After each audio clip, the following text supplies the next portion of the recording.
Yo, we back. We is back. Hit that like button. Hit the cash app.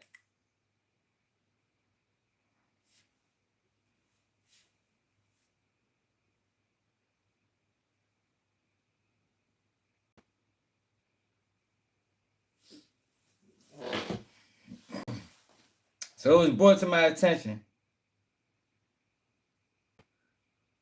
that there was a lot of rhetoric, a lot of misplaced anger at the Charlie Kirk Memorial, man. Looked like to me it's more like a pep rally than a memorial, but I may call it a memorial. Since that's what they want to call it. Hit that like button, y'all. We gotta go back and look at this memorial. So Donald Trump decided to name Antifa a terrorist organization.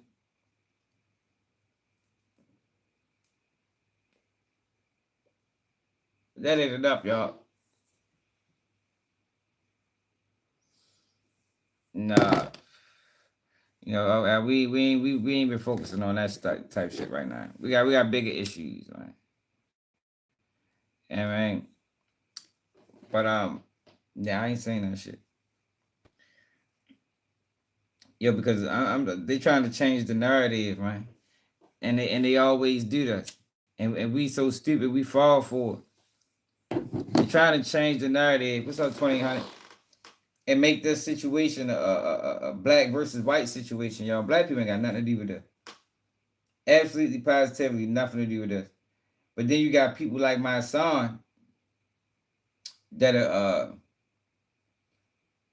that help race bait the situation instead of saying hell no, no, we ain't doing that. This shit ain't got nothing to do with us. Focus on your real enemy.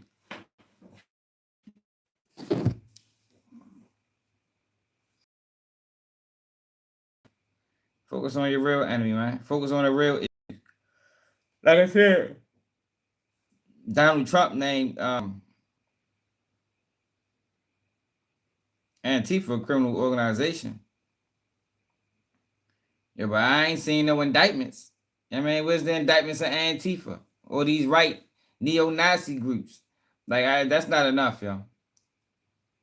Naming Antifa a terrorist organization is not enough. We need more than that.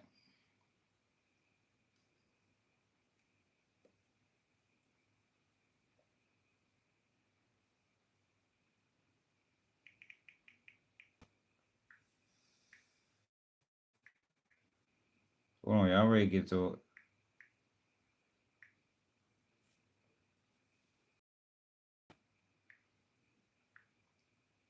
They always try to do this, man. What's up, Brian? They always try to have these little disputes and then somehow try to incorporate black people. No, hell no, yo. We gotta stop falling for the same plays every time. Every time they had these internal feuds between the left and the right, they always try to make it the right versus black people. We are the like we're the face of the Democratic Party or something, or we the face of the left. Yo, but I'm gonna keep it real with y'all. Most black people don't give a fuck about politics.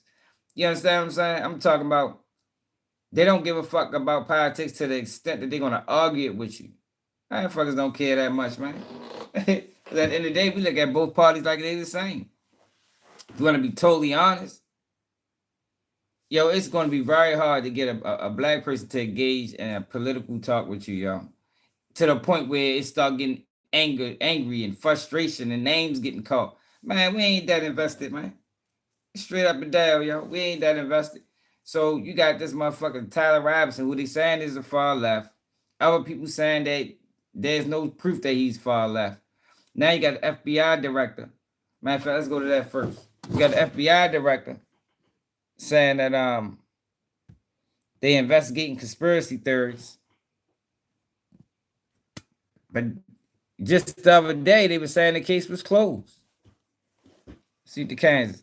Just the other day they said the case was closed. Oh, nah, if I can't show y'all that shit too graphic.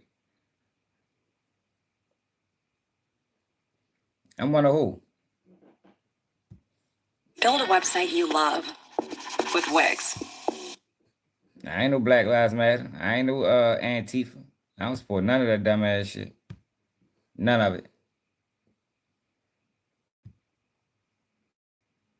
I just call out the bullshit because they trying to divert. They trying to change the narrative. We ain't letting them change the narrative this time. He is investigating all kinds of leads in the assassination of Charlie Kirk. He wrote this on X in part.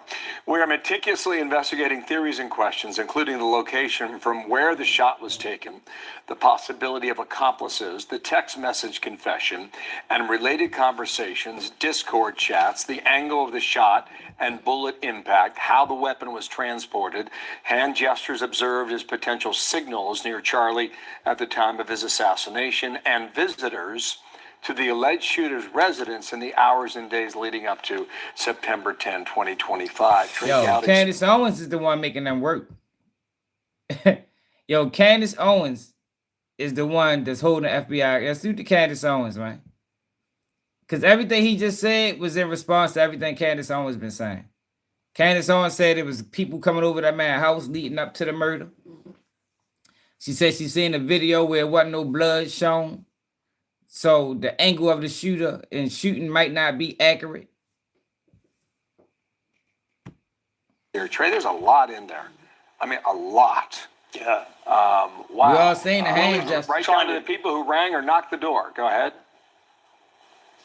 Well, he's trying to do three things, at least three things here. Number one, death is different, Bill. I mean, you have to be meticulous, if not perfect, in a capital case. So every conceivable question that a jury may have, Cash and the prosecutors are now trying to answer. I mean, everything in a death penalty case is different. The standard of proof may be the same, but in reality, if you're going to put someone to death, the case needs to be perfect. The second thing he's trying to do is, even I think I'm a rational person.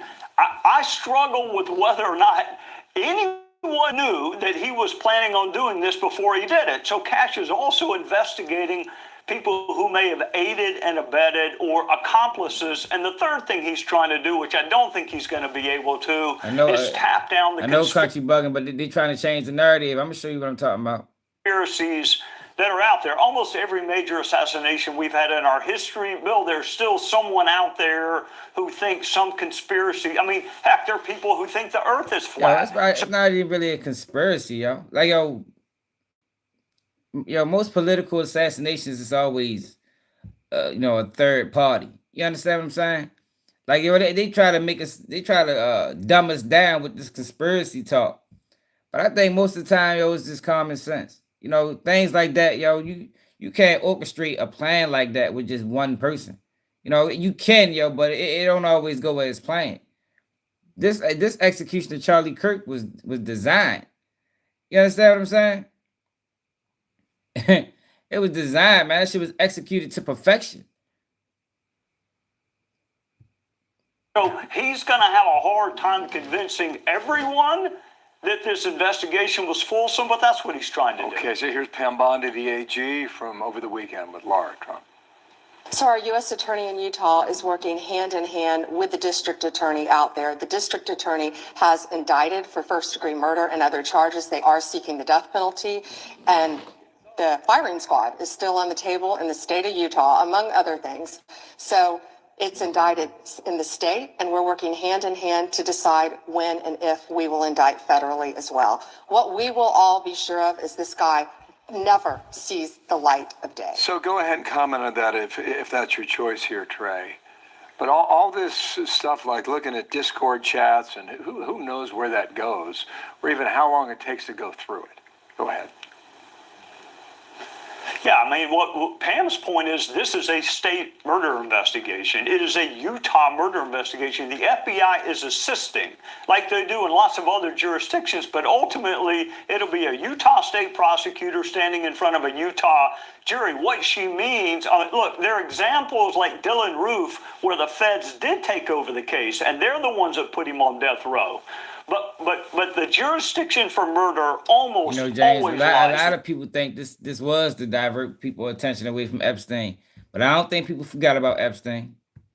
The state court, which is why the FBI and the U.S. Attorney are helping, but they're not the lead That is crazy. agencies. Yeah, you're right about the Right. theories. Regardless of how this turns out, there It's will still it's be a lot of many bullshit going on. But I want to go to this memorial. Yeah, cause this memorial, yo, I ain't gonna lie, it was over the top. It was over the top. But we gotta go through this. I think it's the first time we ever did a reaction to a memorial. But there was some things said in this memorial, yo, that was out of line. And that was very divisive. So let's go to this.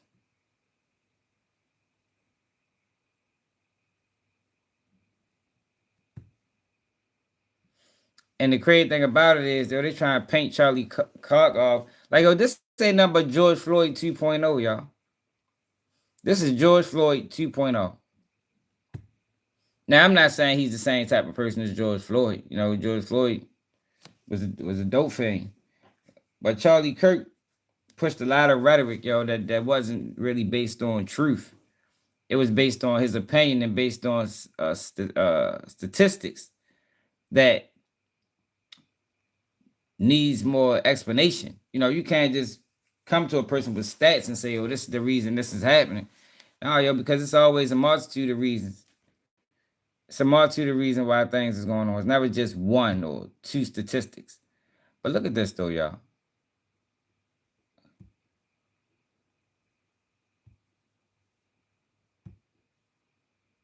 What up, bro?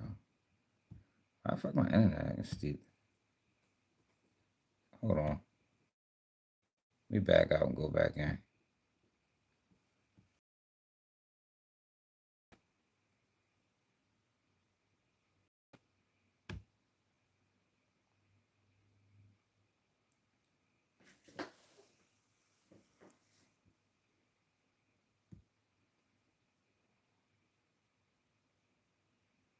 Hit that like button, y'all. We only got 10 likes, 101 people.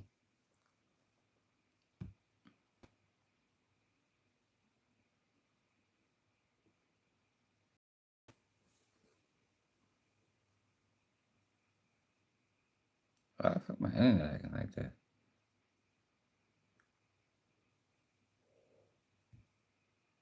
He knew that America was the truth. There we go.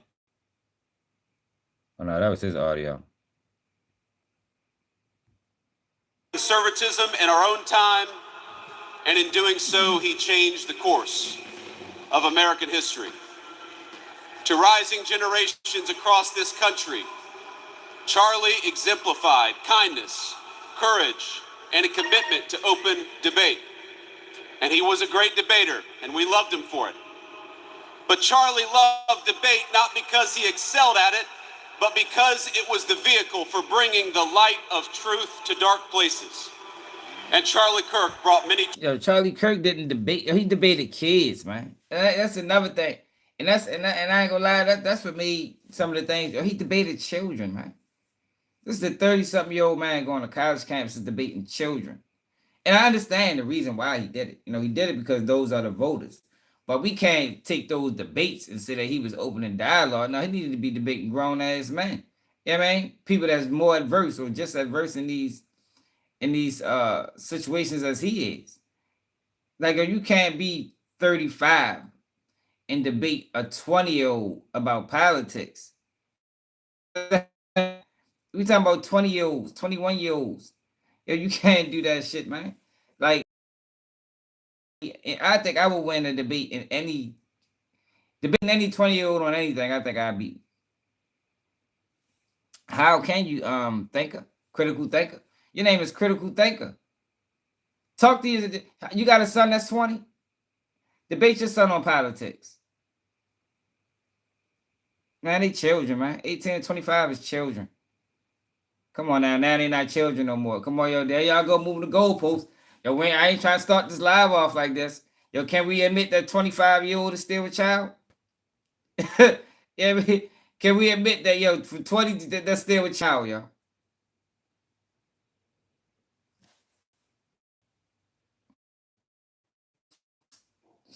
Yeah, but as much as you do. Yeah, they can vote. Then why they calling the shooter a child then? He was 21. Man, y'all is crazy, man. See, there y'all go, move the goalpost. Yo, I don't think a 25-year-old can win a debate with me on anything.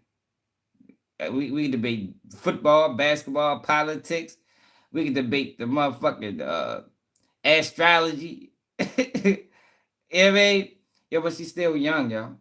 Still young. Still got a lot to learn. Experience is the best teacher. You live 25 years on this earth, yo. You don't have enough experience to debate somebody that's 30 in their 30s. Yeah, man, they just don't want to be honest, man.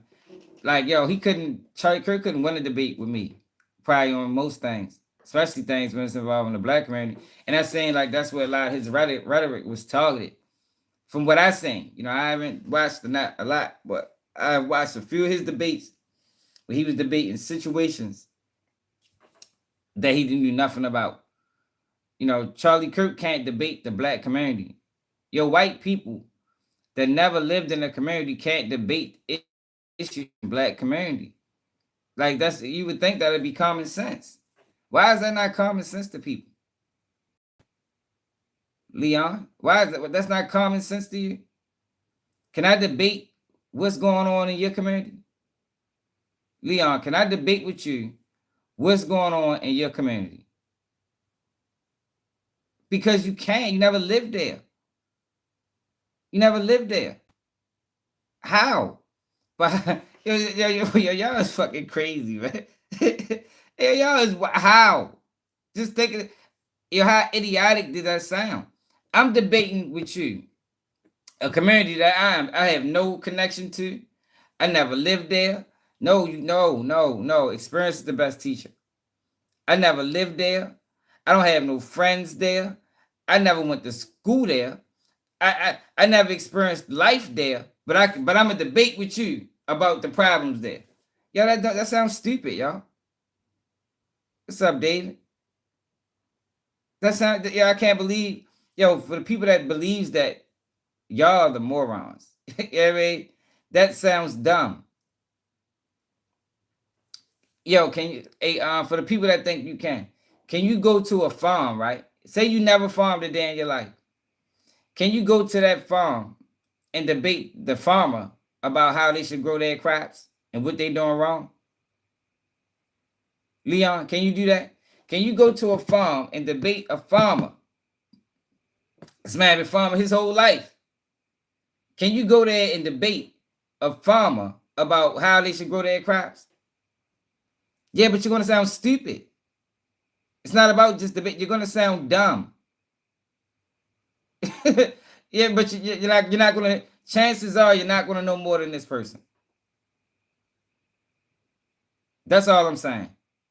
Chances are you're not. You just going there with numbers. You don't got no experience though. Well, you know the numbers say if you grow corn at 80 degrees, it grows faster. But this motherfucker been growing corn for 50 fucking years. And that shit don't it's more to it, it's more complex than just that. You understand what I'm saying? It's way more complex than that. I just want y'all to know how dumb that sounds. See, the problem is, like I told y'all, and every time we talk about this topic, we always got new people. The problem is y'all just want to reinforce the stereotypes. You want y'all want people to just express y'all beliefs. It don't have to be true. It's just what I believe. It's just my observation. So as long as people is expressing what you already believe, in your mind, they right. But that's not what truth is. You understand what I'm saying? Truth is not reinforcing your beliefs, y'all. A lot of times, your truth and getting to the truth, y'all, that's a tough subject.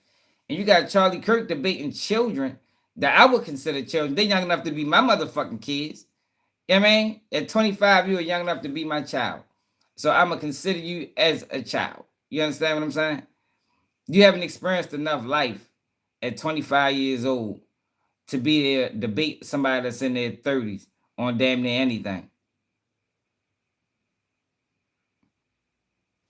Yeah, look, see, there was somebody being real.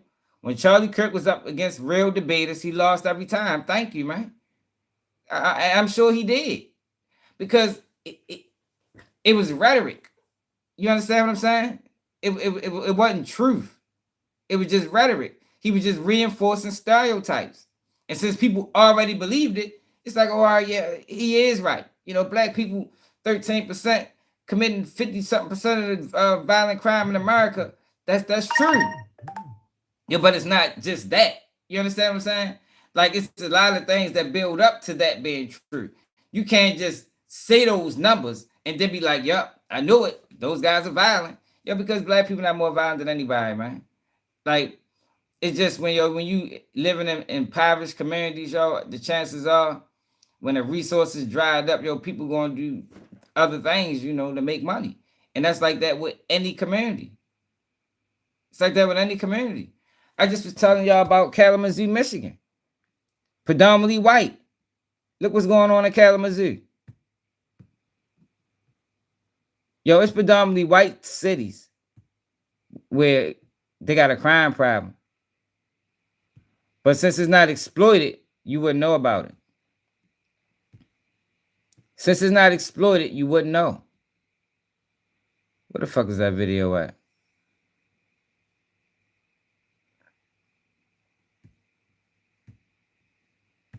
Look, this Kalamazoo, Michigan right here.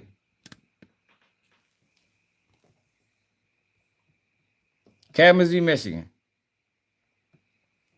Predominantly white. 4 shot in Kalamazoo, Michigan, near WMU. Gunfire broke out inside Two Fellas Grill, Michigan Avenue, near WMU. 5 people were injured.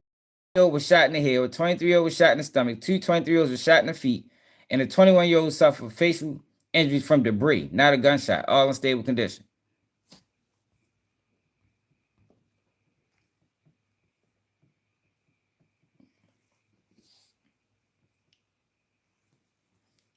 Look at this.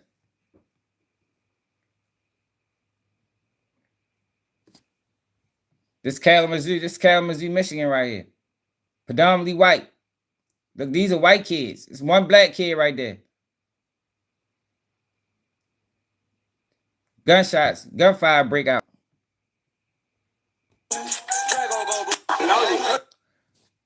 I'm just saying, y'all, stop making it a black issue, man. Now let's get back to the look up the demographics in Kalamazoo. No. See, Josh, see, that's the dumbass shit. Yo, I can go to the 10% and make them the 50%. You understand what I'm saying? I can go to the 10% of the crime in any community. And if I'm running the media, I can make them the 90%. I can make you believe it's the 90%. See, y'all fall for propaganda. Just because that's what you want to believe. It's not about statistics. It's about visual. Perception is reality. Perception is reality. If I create a narrative that violent crime is out of control in the white community, and then show you that 87% of white people kill their own people, I can create a narrative, man. I can create a narrative, and I can make y'all believe that narrative.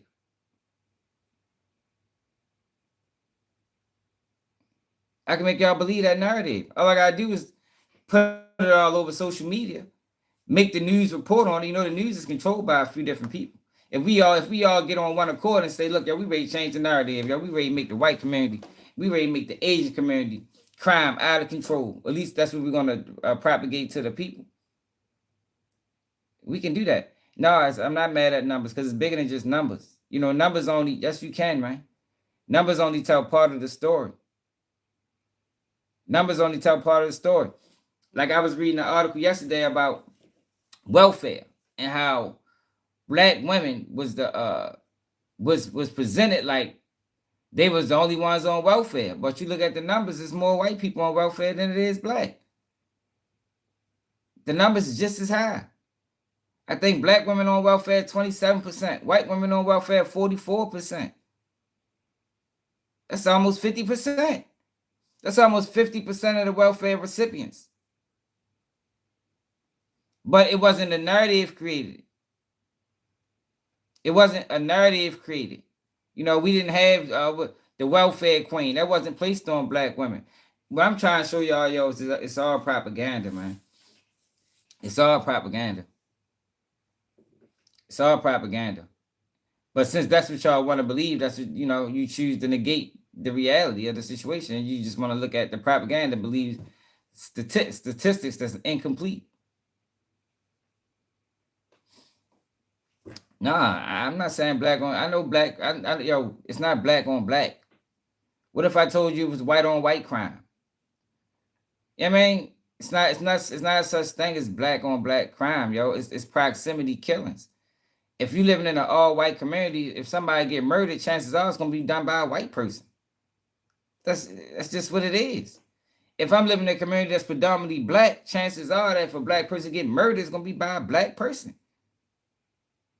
Like, it's just common sense.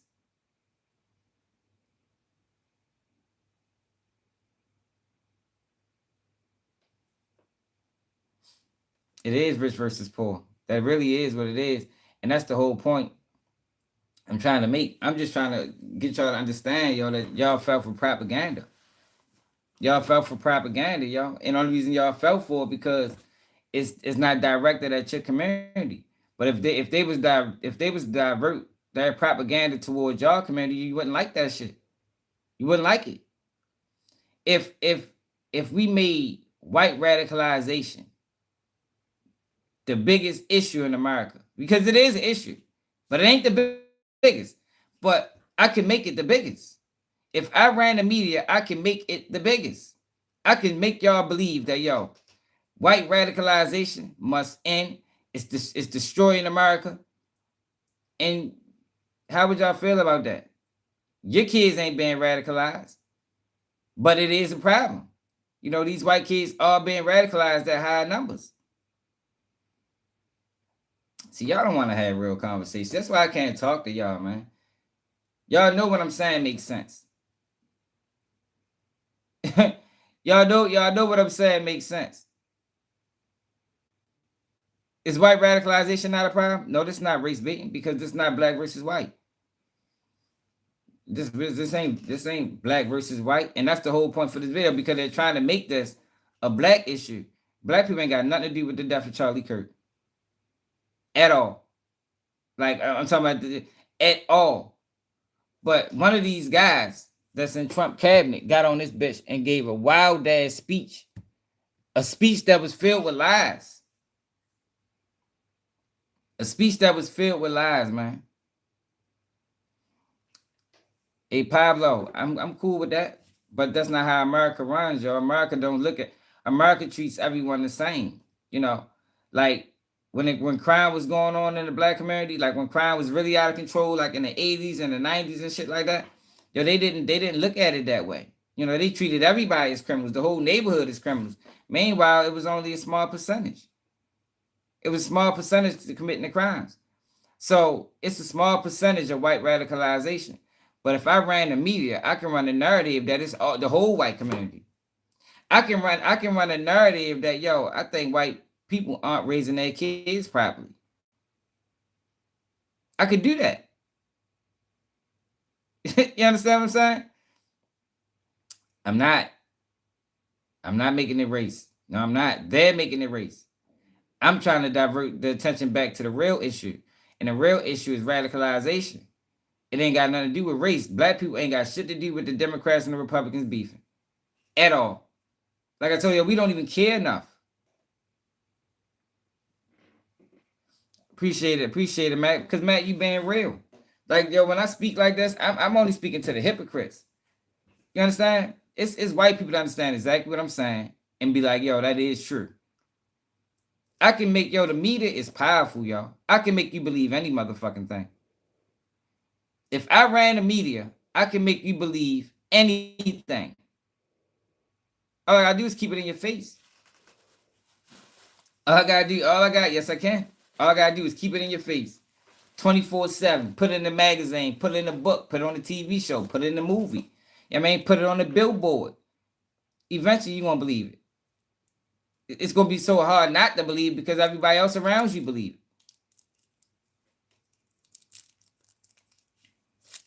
All right, let's get back to this.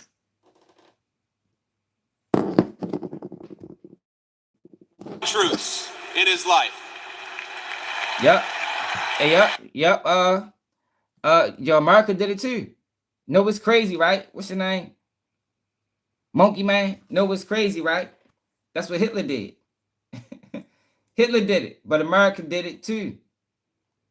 What was done over there with the propaganda machine on the Jews was the same propaganda machine that was done on the blacks. But see, people can see, and that's the hypocritical part. People can say what they did over there was wrong when they ran out like that propaganda machine on them. But I'm telling y'all, as a black man in America, that they ran the same machine over here, but y'all disagree. Y'all disagree with that though. Like, yo, this shit is crazy, man. Y'all hypocrites, y'all. And that's all I've been trying to show y'all through this whole, situation with Charlie Kirk death. Like, I don't think his death is funny. You'll never see me laugh at that man being murdered. Ever. You know what I mean? Ever. Because I believe that you should be able to say what you want to say. But in America, you have never been able to say what you want to say. Not without consequences. Like, he ain't the first political assassination. You understand what I'm saying? He's not the first. He ain't going to be the last. I don't know. I don't know why black people vote Democrats. I think Democrats did some horrible things to the black community. To be honest, I voted Trump in 2016. You feel me? Not 2016. What was that? 2020. I voted Trump in 2020. Biden would never get my vote, ever in life, with all the damage and destruction that he caused in the black community. What you trying to debate about? We can debate. But we can't just use statistics, You can't debate the black community with me. All you can do is listen. You know what I mean? All you can do is listen, yo. Just like I can't debate what's going on in the white community. Like, I can't say that these radicalized kids are a result of bad parenting. I can't say that because I never been raised as a white man. I don't have white parents. I can say though there is a problem. I don't know. Now I can make up something and say, yeah, I think white people ain't raising their kids properly. I can make that. I can say that. Yeah, but that don't mean it's necessarily true. You understand what I'm saying?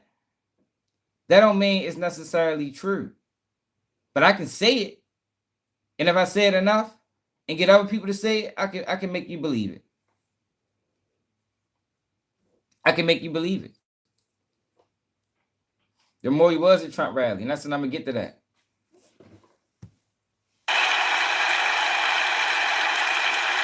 Charlie brought the truth that young people deserved a stake in the future and that they deserve to have a voice.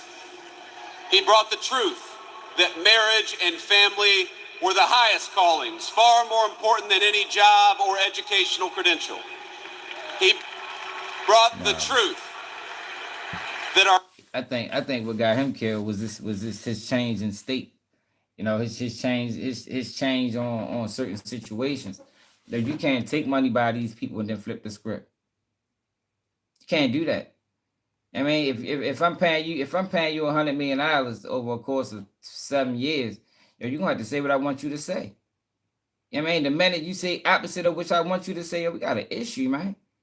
Like, that's how this country always worked. The crazy thing about it is these super patriots that be talking to some, y'all don't even realize the country that you living in. If y'all really understood what America did to the black community, you will understand that this country. Like I said, if I was a follower of Charlie Kirk, I would have seen this day coming. I'd have seen this day coming. Because he was waiting. It was too much, y'all. Too much rhetoric. Too much rhetoric. And he had a large support system. You can't be that big and have a support system that big and say some of the things that you're saying because people gonna listen, people gonna follow. Once you become big like that, to where so you almost bigger than the program, you got your own following just as big as ours, you are a danger to America, man. It always been that way. It always been that way. Why you think they killed Malcolm X? Why you think they killed Martin Luther? They got too big. Nobody's bigger than the program, yo. Charlie Kirk got bigger than the program. Nobody's bigger than the program. And if I'm paying you to push a certain message, you know, because y'all know media is manipulated. People do know that, right? Your favorite YouTuber might be taking a motherfucking big bag from who knows who to spit what they saying and relay it to y'all like it's facts. But the minute they go off script and get warned, because they always warn you, and get warned, like, look, I ain't gonna lie, I want you to stay away from this topic. You know, maybe you shouldn't go about it this way, and you keep doing what you want to do. That's when you got political assassinations. That's when you got political arrests. That's when you got slander campaigns. That's where all that shit, that's where all that stuff come from, man.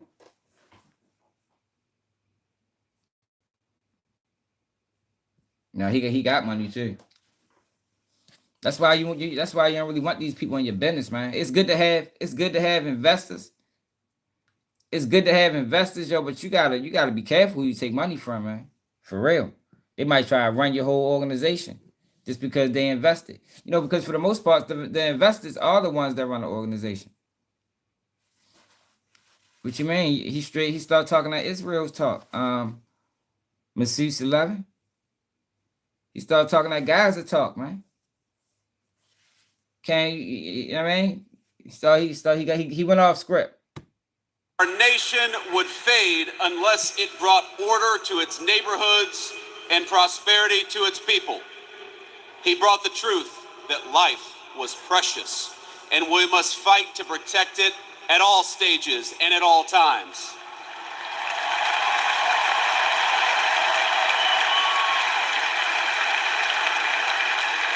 But most of all, but that's a problem. That's a problem. He didn't always turn that money down. You know what I mean? That's the issue right there, Masseuse. Like, you answered your own question. Turn the money down. So we've been paying you. We help elevate you to a prominent status. And then you turn our money down. Now our money ain't no good. That's the issue in America, man. Why y'all don't know that? Why it's crazy. Like, why is that so hard for people to understand? That is an issue here.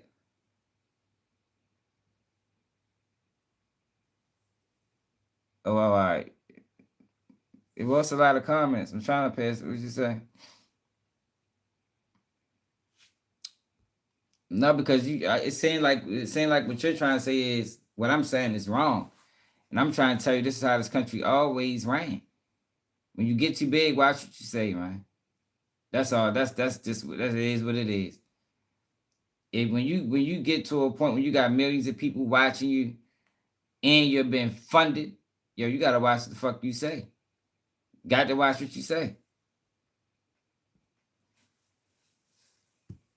Charlie brought the truth that Jesus Christ was the King of Kings and that all truth flowed from this first and most important one.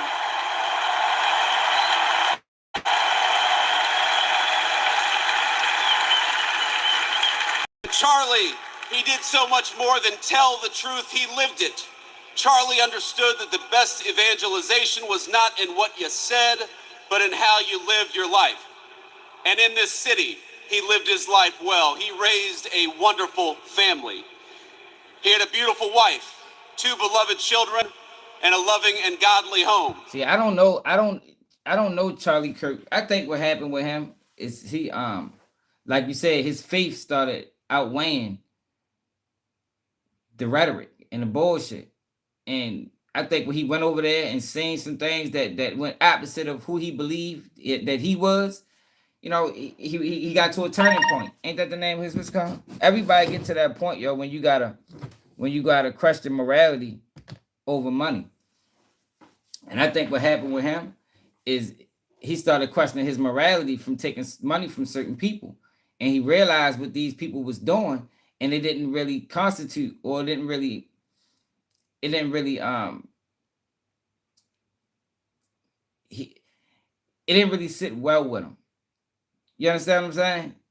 You know, it gets like that sometimes. You ever did something for somebody and you thought this person was cool with you, then you realize that I don't really, you know, the way I don't like how he treat his girl or treat, you know what I mean? You understand? Just something minor. Like I don't really find out you might be cool with a person, a guy or girl, and he find out they're abusive to their partner or something.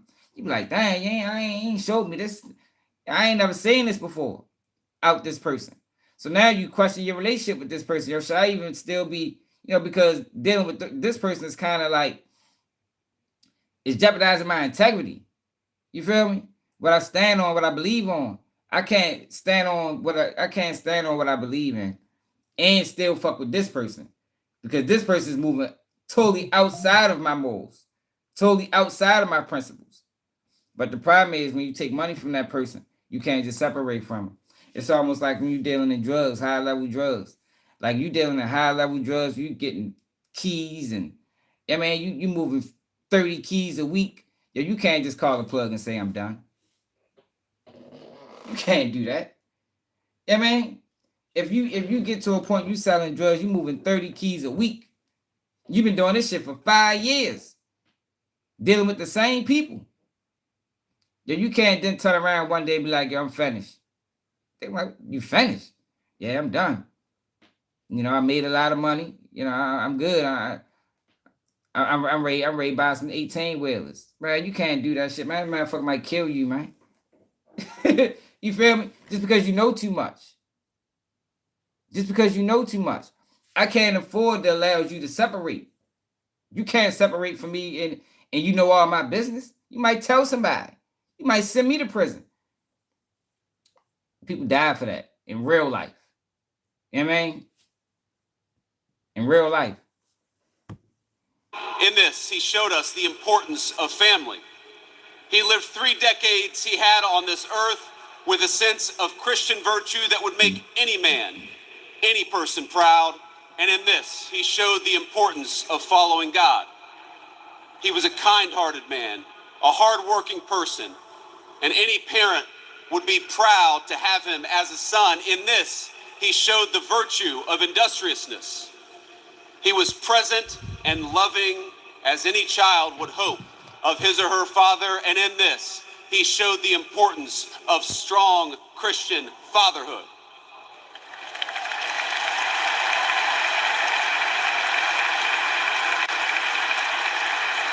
He was fearless and he was bold as any follower would hope would be true of a leader.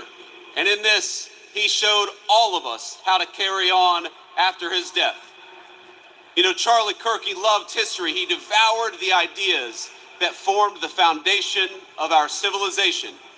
He stood for a tradition that Socrates established 2,500 years ago to question, to search, and to teach. He was Athens and Jerusalem, the city of reason and the city of God in one person. Hey, yo. But if he loved those places, it is totally overvaluing this guy, yo. Like, yo, totally over. I mean, I don't know. You know, I didn't, but I just seen a lot of rhetoric, yo. But it sounds like to me, yo, like they is giving him way too much credit. Like I told y'all, this is like George Floyd, y'all. And I'm not trying to compare him to George Floyd. You know, I'm sure he probably had better character than George Floyd. George Floyd did some wild things in his life. But I'm just talking about the over polarization of it. You know what I mean? Like, they over polarizing this guy. And it wasn't a lot of things that he said was facts. And they politicizing it, just like they did George Floyd. They politicized George Floyd, now they politicizing this. Yo, you would have thought this motherfucker was Jesus Christ the way he just was talking. Like, he ain't never did no wrong. You know what I mean? Like, god damn, J.D. Vance. J.D. Vance was some bullshit. No, they were not his home. America was his home, and he was willing to die for it.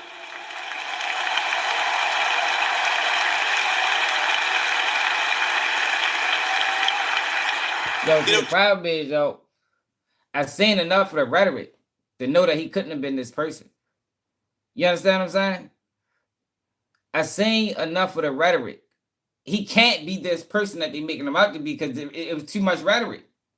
It was way too much rhetoric, yo. At least directed toward black people. Like, I don't know what he said about any other groups of people. He said, you saw what, AJ Buddy, he fuck around did. He act like I might have seen him too. I think everybody in that stadium might have seen him walk on water. Because that's how the fuck they talk about. Like, what you talking about?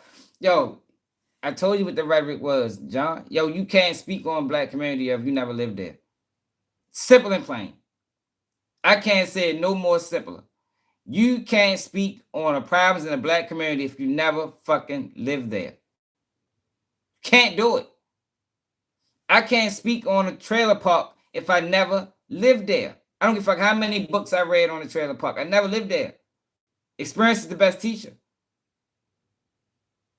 I mean, like, just that alone is enough to say, yo, hold up. He can't be this motherfucking guy. I can't tell you what's going on in Antarctica. I never lived there. I can't tell you the best way to bundle up. You know, put on some long johns, 3 pair of socks. You know, buy some what the fuck they call that shit? Insulated shoes. I'm telling you, you gonna be warm as a bitch. How the fuck I know? I ain't never stepped foot in Antarctica. I ain't never stepped foot in Antarctica, man. That man was speaking too loudly on a black community. Nah, not boldly, not to millions. Fuck no, John. Now we can have this in a conversation between me and you. Yeah, but I can't have a fucking an audience of millions and be like, yo, the trailer parks is worse than it ever been. We need stiffer laws on the trailer park community. Look at the numbers. The numbers say that alcoholism is a major problem. The numbers say that there's incest. But I never lived there. You know, because those numbers might be true. But what other factors goes into those numbers?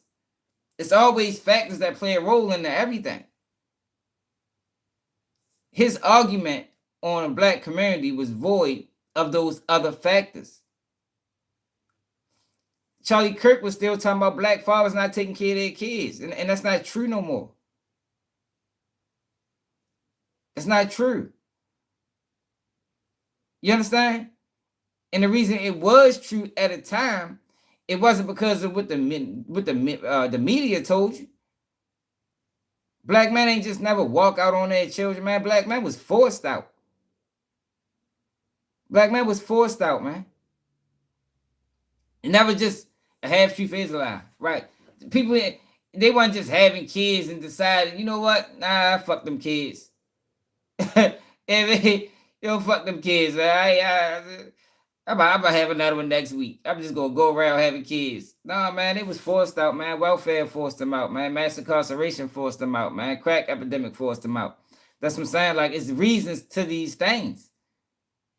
But Charlie Kirk's argument never added credence. You know, it never added to the situation. He never added to the numbers. He didn't tell people the real reason why these things was going on. I can just give you numbers all day. I can give you numbers all day. That don't mean I'm telling the truth. Because numbers can be manipulated. Numbers can be broken down even more. Y'all do know that, right? You break it down to the simplest form. You learned that in math. I could say 53% of the I could say that 13% of the population committing 53% of the crimes. But then I can break that down to these are the fatherless. 30% of the kids committing these crimes are fatherless. Then I can break that down. So yo, numbers can be breaking down, y'all. He's giving blanket statements. You know, it's incomplete. It's incomplete. Charlie, he loved this country with a contagious intensity. Anybody who talked to him knew it and felt it. He knew that America was a beautiful place and that we had these incredible ideas, but I am right, yo. Like, yo, how am I not right? How is Charlie Kirk more right than me? Just think about that. How is Charlie Kirk or anybody, Nick Fuentes, any of these guys, Ben Shapiro, that never lived in these communities. You know where Charlie Kirk is from? Nick Fuentes is from, we did a video on him a couple days ago. Yo, he is from a community that's 82% white, 2.5% black. Yo, how can he speak on a black community? How? How can he speak on police brutality?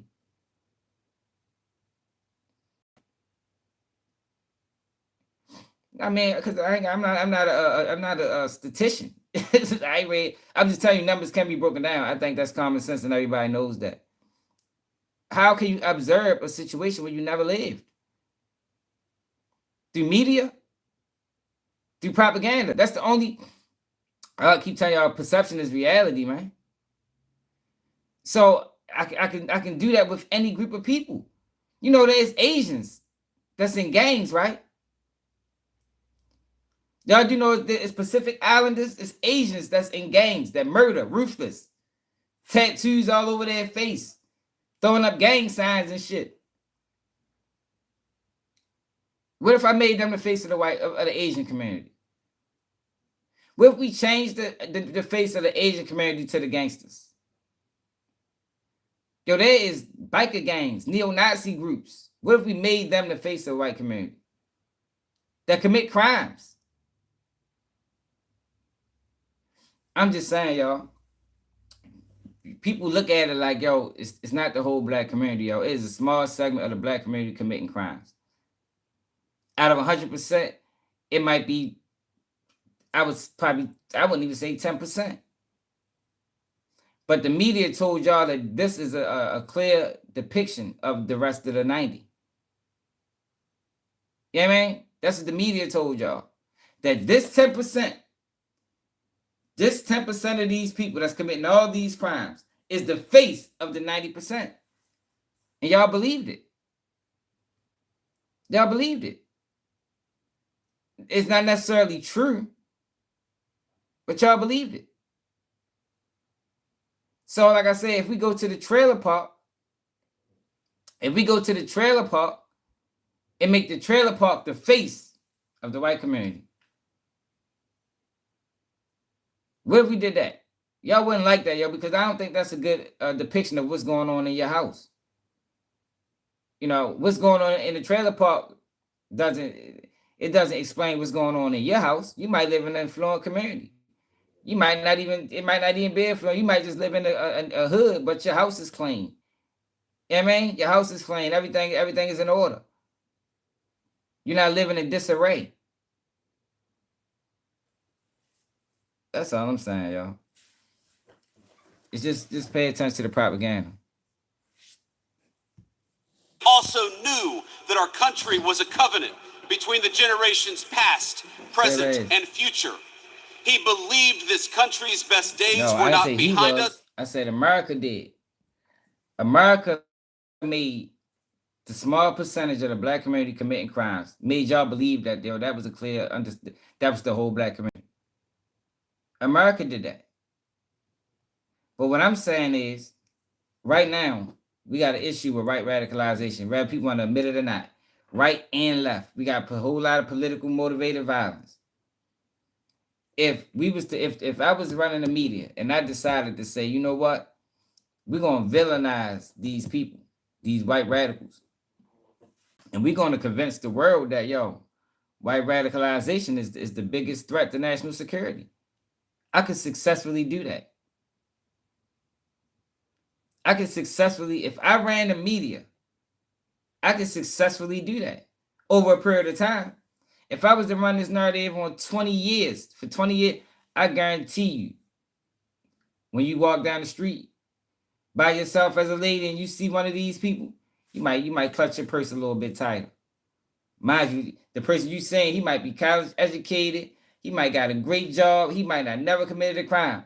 But since I showed you these people over the course of 20 years and I told y'all that these people is a problem, that's how you're going to start viewing them.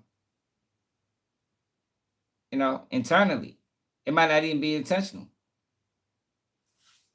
Subconsciously. I would be able to successfully do it if I ran a media. The argument here is these people are trying to divert the attention away from the real problem, and they try to make it a black on white issue. That's the whole argument. You know, we got a whole bunch of counter side arguments too. But the bottom line is they're trying to divert the attention away from the real issue and try to make it a black or white problem. This death of Charlie Kirk ain't got shit to do with black people. Ain't got shit to do with black people at all.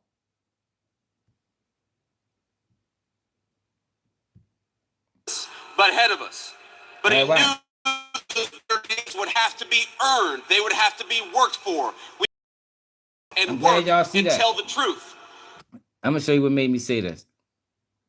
This guy. Fuck is it at?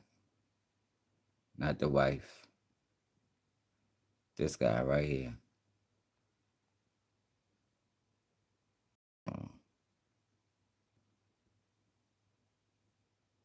Him right here.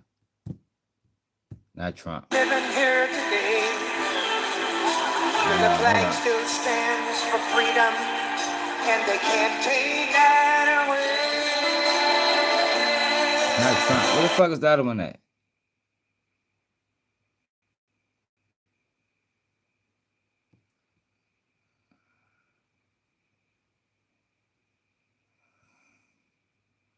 The fuck your name is? I'm gonna show you what I'm talking about. Wanted to find the whole fucking speech. And my phone is still charging. Oh, all right. Show you what I'm talking about. This guy. The fuck is his name? And our legacy hails back to Athens, to Rome, to Philadelphia, to Monticello. Our ancestors built the cities. They produced the art and architecture. They built the industry. And to those trying to incite violence against us, those trying to foment hatred against us, what do you have? You have nothing. You are nothing. You are wickedness. You are jealousy. You are envy. You are hatred. You are nothing. You can build nothing. You can produce nothing. You can create nothing. Who is this guy? What's his name, y'all? I want to find his whole speech so we can gain context. Because he trying to race bait. This the thing, right? He's trying to make this a race issue. I'm trying to divert the attention back to where Stephen Miller. I'm trying to divert the attention back to where it needs to be.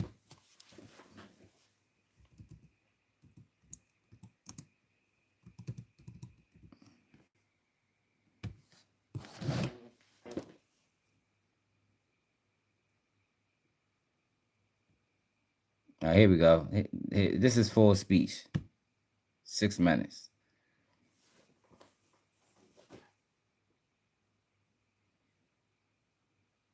Was black gang violence? You see what I'm saying? Where am I going? I don't Why are know. they trying to Where make am I this? heading? I ain't certain. All I know. That's what I'm saying, yo. I'm glad you said that. Well, we might got to go back to her speech. Yo, why are they trying to make this a black issue? Yo, just like white radicalization is a problem, John. It's a lot of problems in this country, yo. That's the whole point. White radicalization is a problem. Why don't y'all want to tackle that? You want to make it a black, right? It's really just about violence, Black Monster. Violence is a problem, period.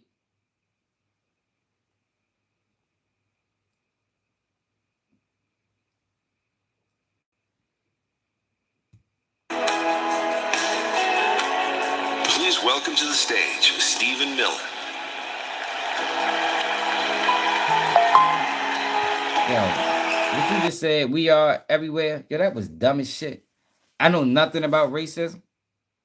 Yo, chances are I know more about racism than you. Like, y'all just be saying some of the, y'all be saying some of the dumbest shit out y'all mouth, man. Yo, y'all rather believe Charlie Kirk Yeah, I can reinforce stereotypes too, man. Yeah, what about it's just everybody love numbers, right? Who are the leading participants? The leading participants in these radicalized in school shootings.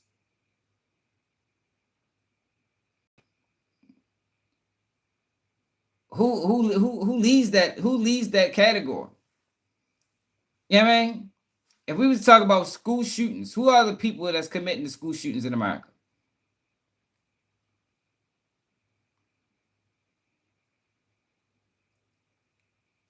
No, it's not transgenders. Come on, transgender what? Are they transition? Are they transgender black? Or are they transgender white? See, y'all don't want to have conversations like this, man, because yeah, we can throw numbers around. We can all throw numbers around. What about rapes?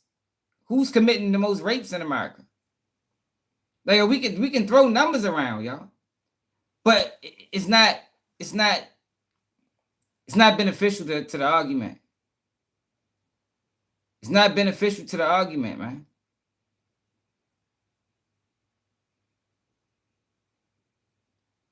You understand? If I told y'all that and I forced and I made that a thing, I forced that to the people. I forced this into your brain. You see how a lot of white people know the numbers that's going on with black community, but y'all don't even know the numbers in your own community. Y'all don't know the numbers in your own community. What's the percentage of mass shooters and who committing them? What percentage of the mass shootings do white people commit in this country? No, I'm not. I'm showing you the hypocrisy, Mandy. I'm showing you hypocrisy. I'm showing you that, yo, what America did to black people was wrong. Just as wrong as if I was to decide to now divert their attention and do it to white people, it'd be wrong. But the problem is, y'all see it wrong when it's done to y'all people, but y'all don't see it wrong when it's done to black people. That's the point. Y'all don't see it wrong. Y'all say, I agree. But what I'm saying is wrong is wrong, is right. Yo, it should have never been a stigma placed on black people calling a particular crime black on black crime. That shouldn't have never been a thing. Because people kill who they live around. People kill who they live around. What's the percentage of white people killing other white people? Hey, Mandy, what's the percentage of white people killing other white people? Y'all know all the numbers on black people. What's the percentage?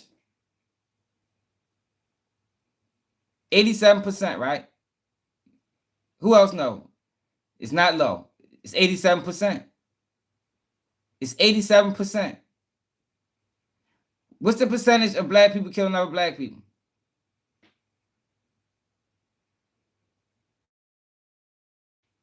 94%.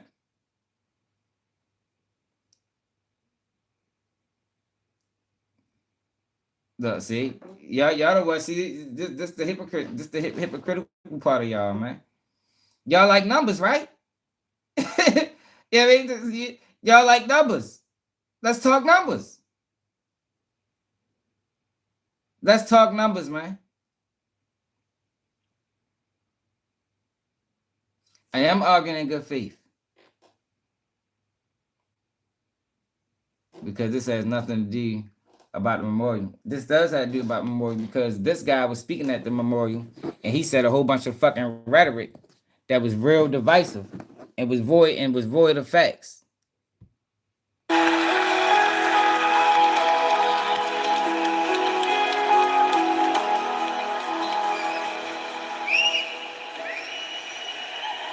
Hello, Turning Point.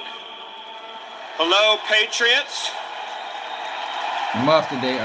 Hello to our fearless president, Donald J. Trump. And hello to millions of Americans all across this land who are gathered in sadness and sorrow to mourn Charlie Kirk, but also to dedicate ourselves to finishing his mission and achieving victory in his name.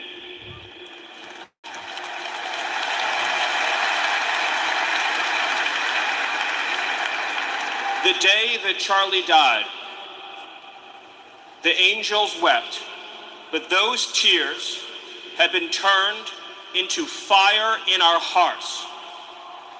And that fire burns with a righteous fury that our enemies cannot comprehend or understand. When I see Erica and her strength and her courage, I'm reminded of a famous expression. The storm whispers to the warrior that you cannot withstand my strength. And the warrior whispers back, I am the storm. I don't know who the enemy is. That's what I'm trying to figure Erica out. is the storm. We are the storm. Yo, but he need And to, our hey, enemy- Leo, he need to clarify that. He should have clarified that in his statement, because now, and that's why I did this video, because now you got people like him making it about race. Now I don't think this statement was about race, because this ain't got nothing to do with black people. But when you say these things and you don't explain it, you allow people to pick it apart and make it about what they wanted to make it about. Now I haven't heard the whole speech, but he has said things in his speech talking about we the ones built this and built that. That ain't, I don't know who the fuck we is. You understand what I'm saying? Because we ain't built shit if he's just talking about a certain group of people and he's not talking about the people that was over here from the beginning as well. Enemies cannot comprehend our strength, our determination, our resolve, That's not what I our said. passion, I say he's making it about race. our lineage and our legacy hails back to Athens, to Rome, to Philadelphia, to Monticello. Our ancestors built the cities. They produced the art and architecture. They built the industry.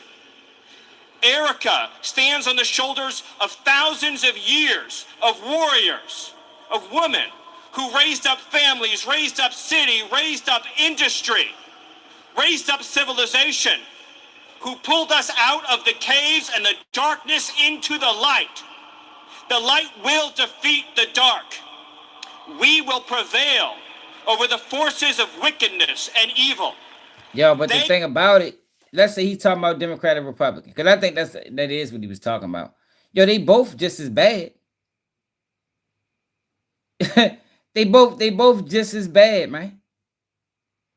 Like it's not no one party better than the other one. They both on the same fucking side. They on the same side, yo. They right now beefing over free speech. The Democrats started the bullshit when they was silencing people. Now the Republicans silencing people. I'm willing to say, yo, that was the motherfucking plan the whole time. They just arguing over it like they both ain't with censorship. They both trying to censor. Cannot imagine what they have awakened. They cannot conceive of the army that they have arisen in all of us. Because we stand for what is good, what is virtuous, what is noble. And to those trying to incite violence against us, those trying to foment hatred against us, what do you have? You have nothing. You are nothing. You are wickedness, you are jealousy, you are envy, you are hatred. You are nothing. You can build nothing. You can produce nothing. You can create nothing. We are the ones who build. We are the ones who create. We are the ones who lift up humanity. You thought you could kill Charlie Kirk? You have made him immortal. You have immortalized Charlie Kirk. And now millions will carry on his legacy. And we will devote the rest of our lives to finishing the causes for which Charlie gave his last measure of devotion. You cannot defeat us. You cannot slow us. You cannot stop us. You cannot deter us. We will carry Charlie and Erica in our heart. AJ Money. And that's how I feel. They keep talking about this enemy. Yo, these, like, yo, I swear, y'all people crazy, man. Y'all don't really understand politics. And it's crazy because y'all fight for it vigorously. And y'all don't really understand how this shit really work. Like, this whole thing is like a play for real. Yeah, man. Yo, this whole thing is like a play. Yo, they playing on the people. They playing on the people. And y'all falling for this shit. Single day and fight that much harder because of what you did to us. You have no idea the dragon you have awakened. You have no idea how determined we will be to save this civilization, to save the West, to save this republic. Because our children are strong, and our grandchildren will be strong, and our children's children's children will be strong. And what will you leave behind? Nothing. Yo, but she's saying you tired of the Democrats, Emma. They both the same. They both the same. Now the Democrats got wild ass values. I think most people are tired of the Democrats. But we're not talking about their values. We talking about radicalization. That shit happening on the left and the right. That's the issue, man. Now, the reason I brought this up is because of this guy. He has a following. He's race baiting. See, I'm not race baiting. I'm just trying to keep it real with y'all. He is race baiting and trying to make this a black issue. But I agree. I think this speech was more diverted at liberals and you know, liberals and Democrats and, you know, liberal conservative and all that type of shit. But he kind of went off script when he talking about we built this civilization. But it's hard to just put that on a political party. That man, it's hard to just say a political party built civilization. Like that's not true. It's nothing he did that wasn't truthful. But when you do things like this, and when you have a history of him, you know, his history, I think they say he a nationalist, history of racism. You're gonna have people like this that take the opportunity to race bait. And it creates division. But in reality, the real issue is both these motherfucking parties. That's the real issue. It ain't Democrat, it's government. But people fall so far down the lines of Democrat and Republican that they losing focus. Like, yo, these people are working on the same fucking team. They pass laws together all the time. Now, they disagree on some things. Yo, but they pass laws together all the time, man. All the time. They ain't beefing like you think. Now, it do get to a point sometimes in certain situations where a person might go too far left or too far right. And then that's when, you know, things like this happen. But it's politics. Politics is dirty, man.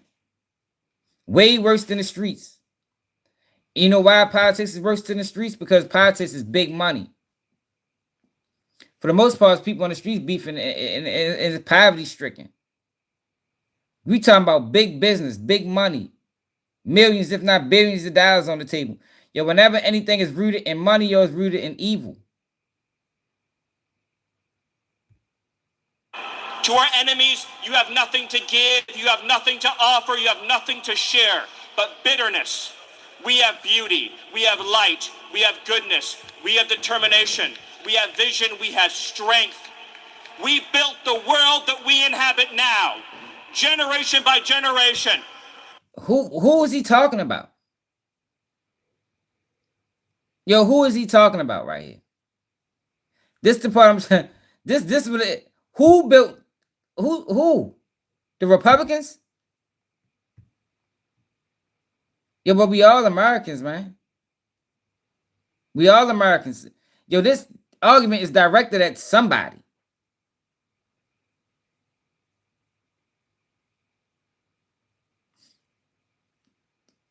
But all right, what he's saying is another group didn't. I don't think people who stand for righteous ideologies build America. I think it was some evil people that played a role in building America. No, I'm not making this about race. Rusty, I ain't talking about race. I'm talking about his argument. What is he talking about? Like, what the fuck is he talking about, man? His argument allows people like this guy to race bait it. That's what I'm saying. His speech allows people like him to race bait the situation and make it and turn it into something that it ain't. Charlie Kirk death ain't had nothing to do with black people.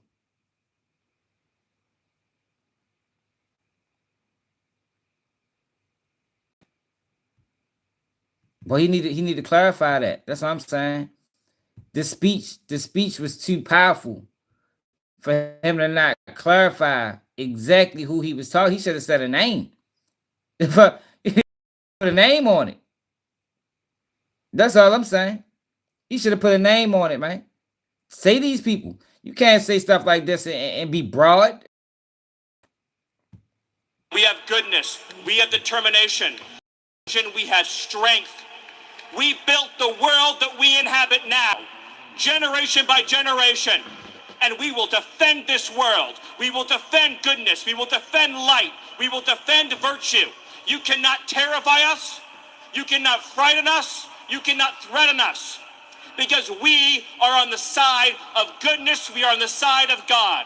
And to my friend Charlie, to my brother Charlie, I know you are looking at us right now. I know you're watching Erica right now. I know you're watching your children right now. And I promise you, my friend, I promise you, my brother. He should have said that then. That's all I'm saying. He should have said that. Like, we making assumptions. We don't know who he's talking about. Because he never clarified. We all can make assumptions. Oh, he's talking about the far left. He's talking about liberals. Some people saying he's talking about black people. I don't think he's talking about black people. But what I'm saying is these type of arguments leads to it being mischaracterized. And it leads to race baiters like this guy. Let's see what he said. The ones who build. We are the ones who create. We are the ones who lift up humanity. So listen, what I want to know, right, is what did you good black MAGA people say when they were saying this? Was y'all clapping? Was y'all sitting there clapping? What went through your mind when that age, good Christian man, you know, the good Christian, good God-fearing man sat on that stage and said this around you good black people? Like, what was your response? I just want to know, like, comment, because y'all love to come to this page. You see what I'm saying? And say a bunch of shit. He race baiting the whole situation. That's what my video is really directed toward, this guy and people that like him and people like him, both of them, to be honest, because he didn't clarify his position. And now, by him not clarifying his position, you allow guys like him to come in and race bait it. This not a short, this the whole speech. 6 minutes. We will prove worthy of your sacrifice. We will prove worthy of your time on earth. We will make you proud. We will finish the job. We will defeat the forces of darkness and evil, and we will stand every day for what is true, what is beautiful, what is good, and we will achieve victory for our children, for our families, for our civilization, and for every patriot who stands with us. God bless you. God bless Turning Point. God bless Erica. God bless the Kirk family. God bless our heroes. And God bless the United States of America. Thank you. I don't think this was about black people. I just wish she'd have clarified it.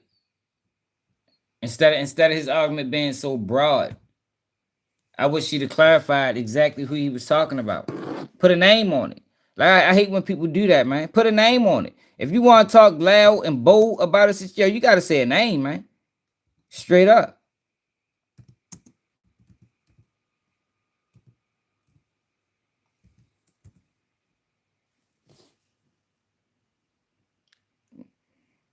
Now you got Donald Trump.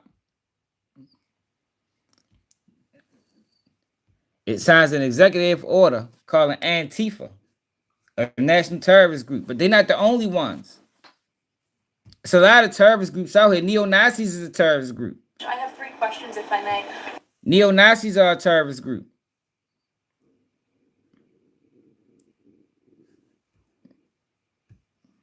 On the horrific murder of Charlie Kirk, government and local officials said that Antifa inscriptions were engraved in these bullet casings that killed Charlie Kirk.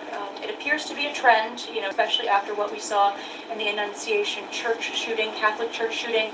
Additionally, Stephen Miller recently commented on the rise in this kind of violence, saying there is a domestic terrorist movement growing in this country. But the president is designating Antifa. Yo, it's been domestic terrorist groups in this country for years now. Now, this is a whole nother argument. How people nitpick when it's beneficial to their whatever ideology they stand on.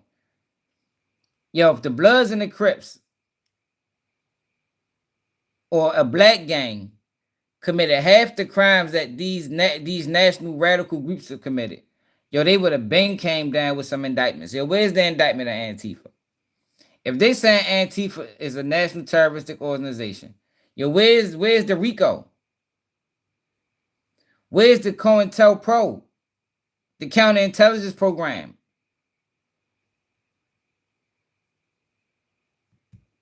As a domestic terrorist organization, I'm wondering what is the approach to holding these people accountable, just to ensure that violence like this just is eradicated moving forward? Sure. Well, Antifa is going to be designated a domestic terrorist organization. The president intends to sign that executive order very soon as it's drafted, as soon as today, later this afternoon. And this is something the president campaigned on because we have seen I think Antifa, I think it's a lot of terrorist groups. Antifa might be one of them. I think Black Lives Matter is another one. I think the neo-Nazis is another one. We just went through them a couple days ago. It's a lot of terrorist groups, but why we not getting no indictments? You understand what I'm saying? Where's the RICO? Where's the state, the international RICO? Where they grabbing these motherfuckers from all across the world and putting them in jail? Where is that at? These motherfuckers are doing school shootings. They doing mass shootings. It's people getting killed all over the place innocently. Some people without provocation. Some people because of their religious beliefs. Where is the RICO charges, man? I've been saying RICOs of gang members and street crews my whole fucking life. I want to see a RICO of these people, man, to make it fair. That way, I know we really turning over a new leaf in America. And I ain't talking about just left. I ain't talking about just people on the left. I'm talking about the ones on the right too. Rise in violence perpetuated by Antifa radical people across this country who subscribe to this group. And unfortunately, it's gone widely uncovered by many in the legacy media. It also went completely ignored by the previous administration. Not anymore. Not only, as you mentioned, were the bullet casings subscribed with Antifa mottos, if you will, in the heinous assassination of Charlie, but there have also been more examples than I could read off for you here in this briefing room today of violence from Antifa. I will just read a few. In July 2025, several members of an Antifa cell ambushed and opened fire on officers at an ICE facility in Alvarado, Texas, shooting one officer in the neck. Also in July 2025, 3 Antifa members were charged with assaulting a police officer during a violent riot outside an ICE facility in Portland, which for weeks prior had been under siege from the local Antifa terror cell. In February 2024, a transgender Antifa terrorist detonated an explosive device outside of the office of the Republican Attorney General of Alabama. Where's the RICO? Do y'all hear these crimes? No, she's the House Speaker, I think. Where's the RICO, man? Let's go back. Let's listen to some of these crimes again. How have they been, how have they been allowed to do this for this long? With no real, they ain't laid a hammer down on them yet. Which for weeks prior had been under siege from the local Antifa terror cell. In February 2024, a transgender Antifa terrorist detonated an explosive device outside of the office of the Republican Attorney General of Alabama. In July 2023, Antifa members linked to abortionist group Jane's Revenge firebombed pro-life facilities and vandalized churches. In January 2022, a suspected Antifa member was arrested for bringing a pipe bomb to a pro-Trump event.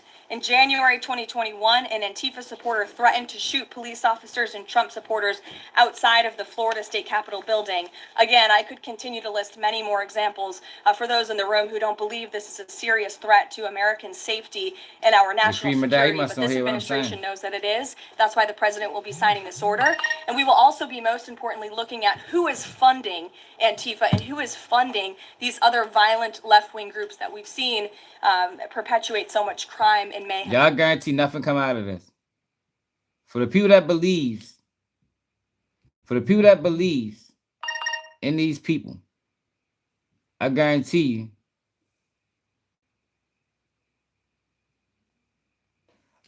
you nothing come out of this. Nothing. No indictments. Nothing. No RICO. I want to see RICOs, y'all. That's the only way I'm gonna feel safe. Because we're not safe right now. I want to see a RICO case on both sides.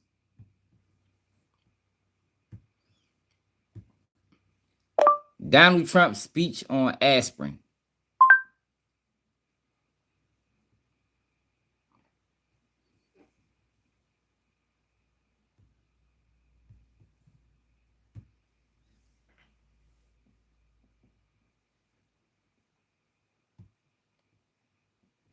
Did y'all see this?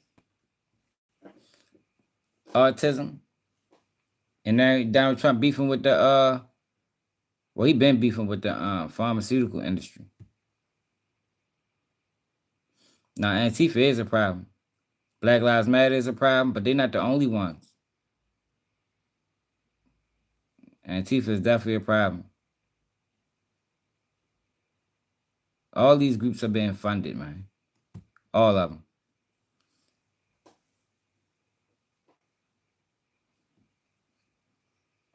Hey, Free, you must not hear what you must not you don't hear what I'm saying. You just talking. Hello, everyone. Thank you very much. So What I'm saying is they're trying to divert this whole situation is used, and they're trying to divert it back to the black community. And there's people trying to divert it to the black community. What I'm saying is, we ain't got shit to do with none of this. We don't care that much. We don't care that much. And what I'm saying to black people and white people is, don't take the bait. Because as long as they got black people and white people disagreeing and over politics, then they always gonna be allowed to control and manipulate. They always gonna be able to play puppet master. They always gonna be able to play puppet master. This meeting for 20 years, actually. And it's not that everything's 100% understood or known, but I think we've made a lot of strides. I wish it was done a long time ago. Well, today we're delighted to be joined by American. Don't believe the motherfucking pharmaceutical industry either.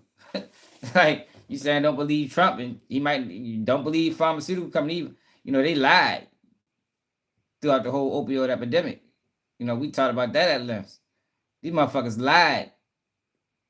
Millions, hundreds of thousands of people died, and ain't nobody go to jail.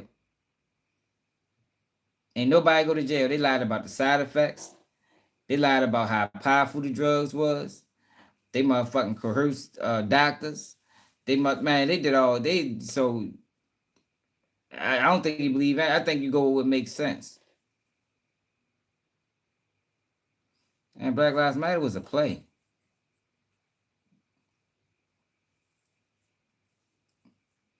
Yeah, I know. I think they is trying to divert the attention.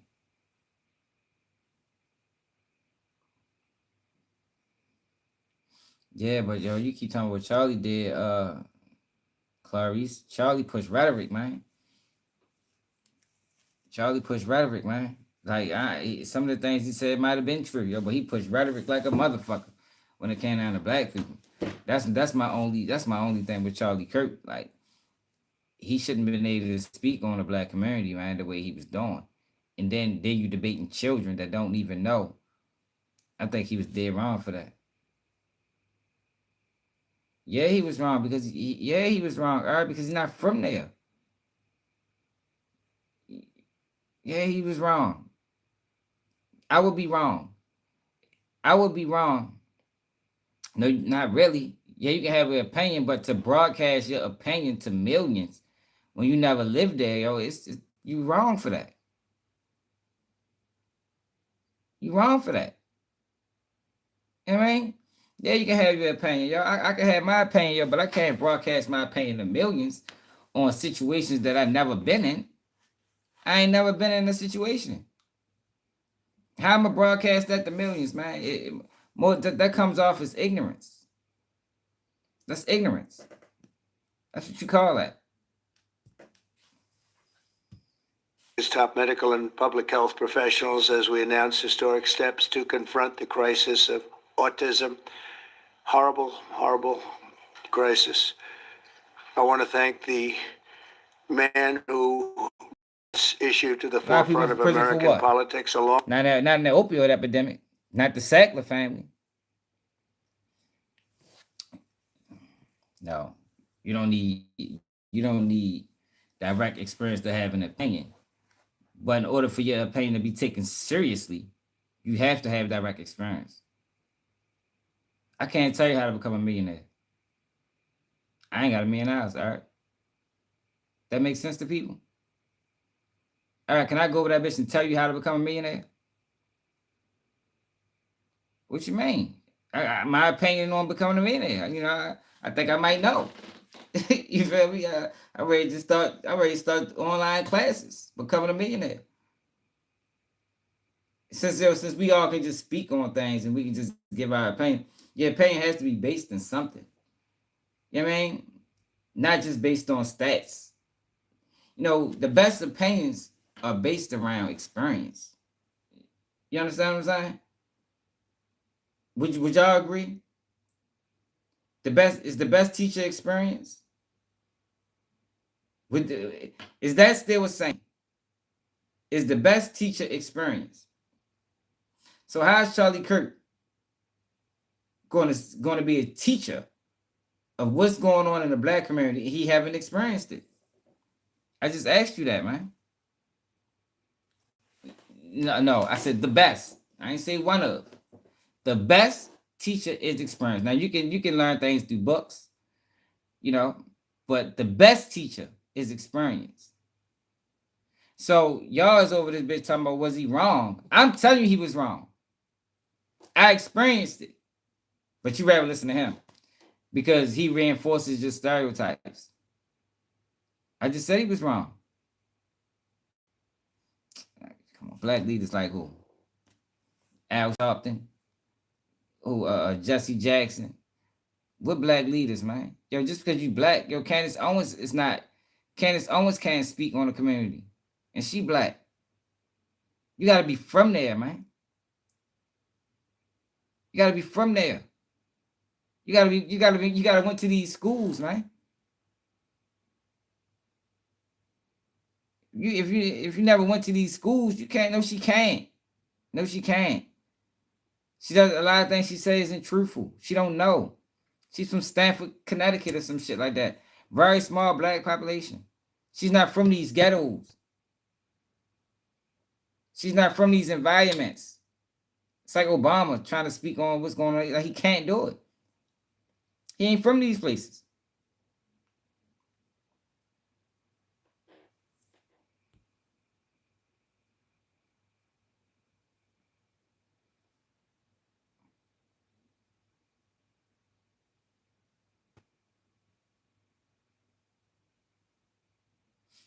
No, it's just it's not the level of my, it's just facts. I can't believe that's everybody. Sometimes it's best to keep your opinion to yourself, man. Yeah, you know what I mean, like some things is better left unsaid, yo. Sometimes it's just best to say, you know what, I ain't really, I ain't really adverse in that area, so I can't speak on this situation. Diane, you know more about what's going on in the black community than me. What's the chances of you, Diane, that sounds like more likely a white woman, know more about what's going on in the black community than me? Like, you really believe that? Believing that is ignorance in itself. Believing that is ignorance, Diane. Yeah, but this is America, Clarice.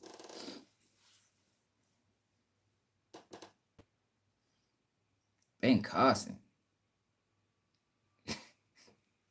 That's the fuck. Yeah.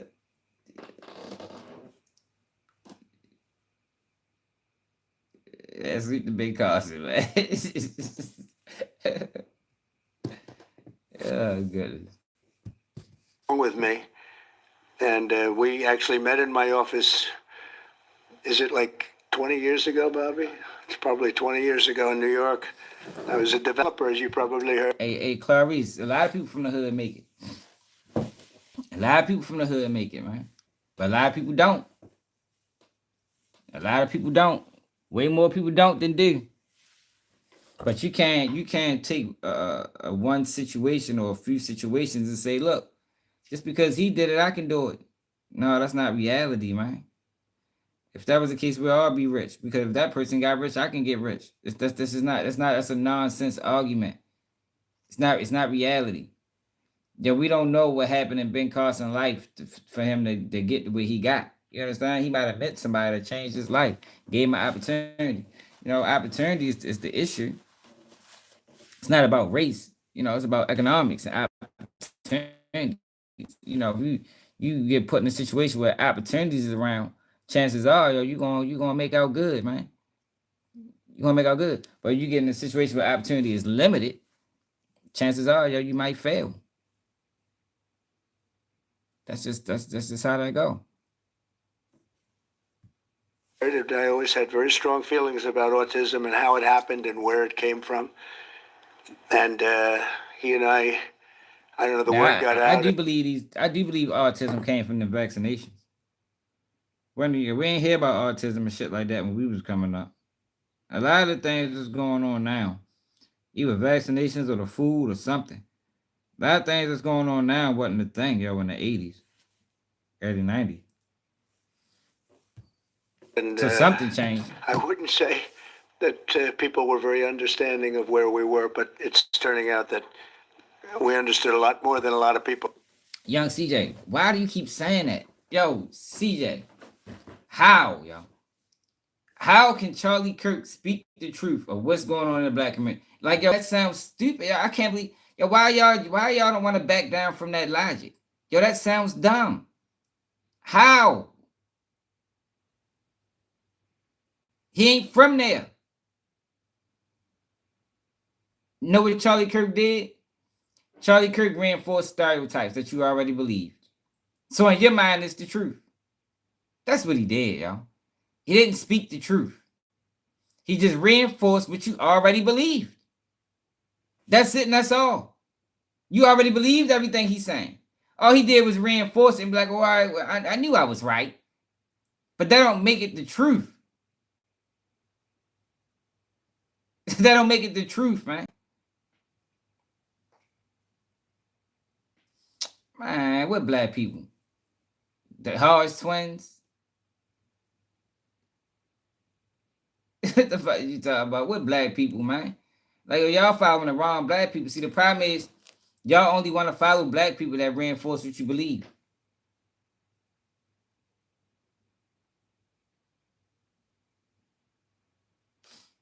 Yeah, but why wasn't black kids brought up in two-parent households? Like, you got to mention that.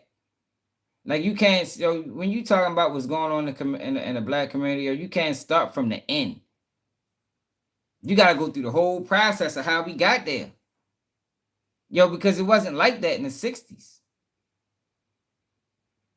Wasn't like that in the 60s, man. In the 60s, black families was together. In the 50s, black families was together.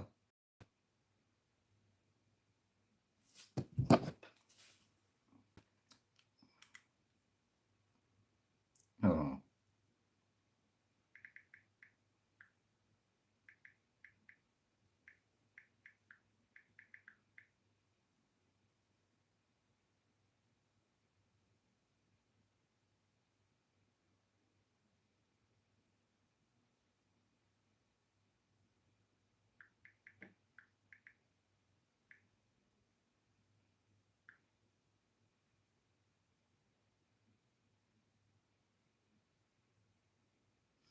In the 1950s, the majority of black children lived in two-parent households.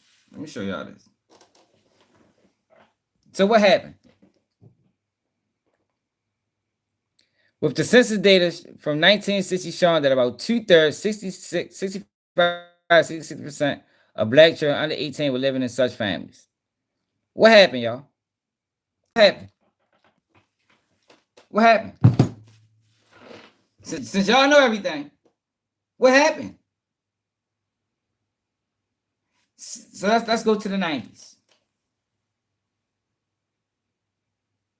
Let's go to the 90s.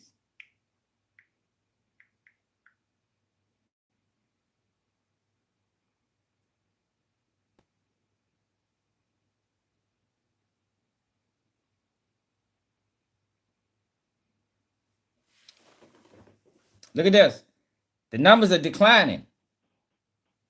38% in the 90s, 59% in the 70s. By 1996, 38.7%. What happened, y'all? What happened? Since y'all got all the answers, what the fuck happened? How did it drop damn near half in what? 40 years? I told y'all what happened, man. No, see, yeah, see, there we go. Y'all like numbers. Everybody like numbers. Everybody like numbers. Now look, come on, man. See, y'all don't want to have no real cut. I just showed y'all the numbers. What the fuck happened, y'all? Y'all got all the answers. Young CJ, what happened? Now the numbers ain't accurate. Get the fuck out of here. I'm done. I'm done with y'all, man. Now the numbers ain't accurate now. Now the numbers ain't accurate. We just been going through numbers. Black on black crime. Black people commit 13% of the murders. Now the numbers ain't accurate now. So I just showed y'all that in the 60s, black parents was together at 60-something%. And it dropped all the way down to 38% in the 90s. I'm asking y'all what the fuck happened. And y'all saying the numbers ain't real. Man, get the fuck out of here. Y'all just want to be racist, man. Like I said, people don't want the truth. People don't want the truth. I know what happened. People just want you to reinforce what they already believe. Y'all don't want no motherfucking truth. Hey, Jana. Hey, Grim. Come on, y'all. We can have a conversation, y'all. But yo, this bitch spamming. We don't do spam. Where all the people at? Let's go to the white community in the 60s. White families.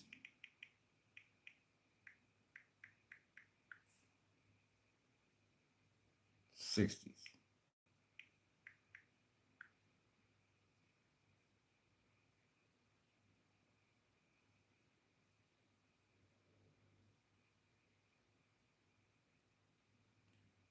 In the 60s,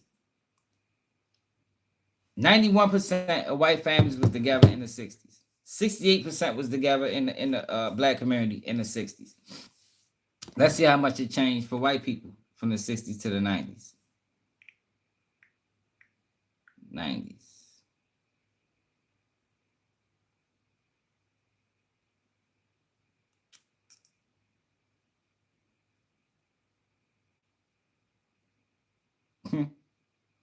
They don't give you no motherfuckers. They don't give you no stats.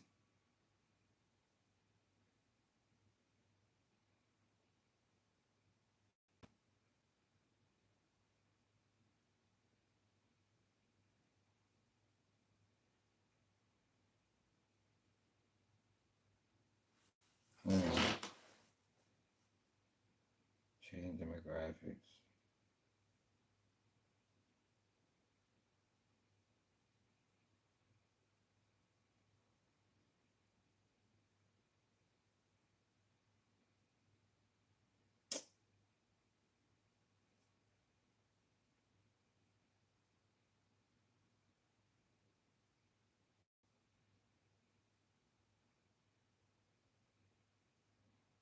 Yeah, but they're not giving me the numbers. They're saying it went down slightly in the mid 90s. But they're not giving me the numbers. Well, let's just take it went down slightly. It didn't drop slightly in the black community.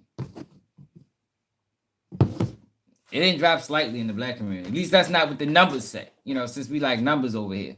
Since everybody want to deal with numbers.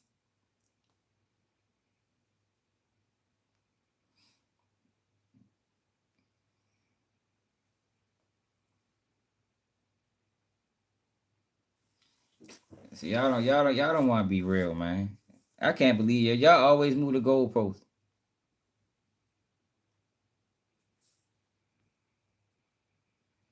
I think you know what abortions was designed for.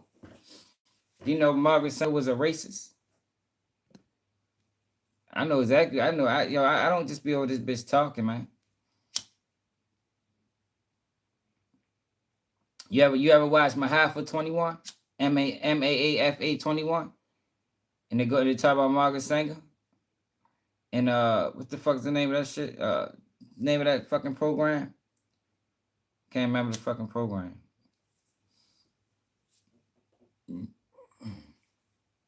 What was the name of that program, y'all, with Margaret Sanger?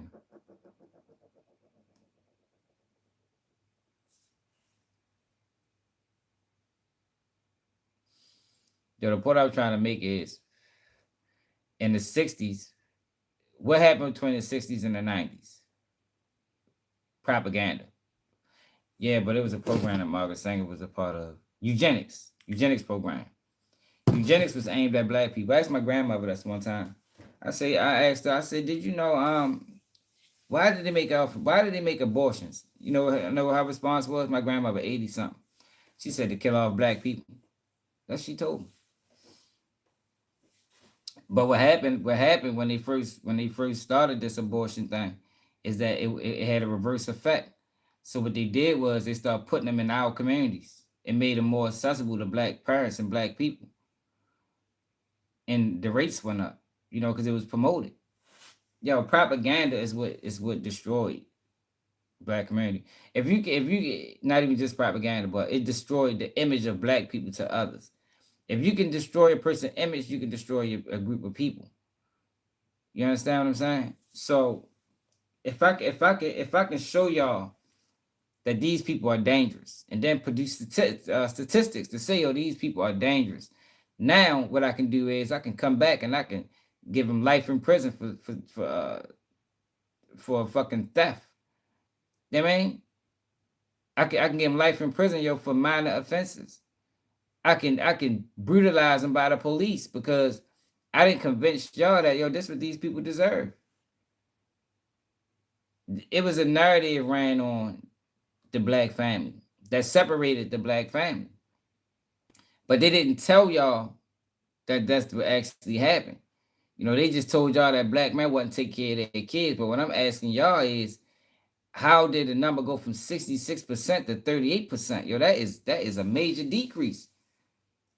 So in them 30 years, y'all, in the 30 years, how it's been portrayed to the media is that, yo, black people just decided, you know what, man, we ain't fucking with them, man, fuck them kids.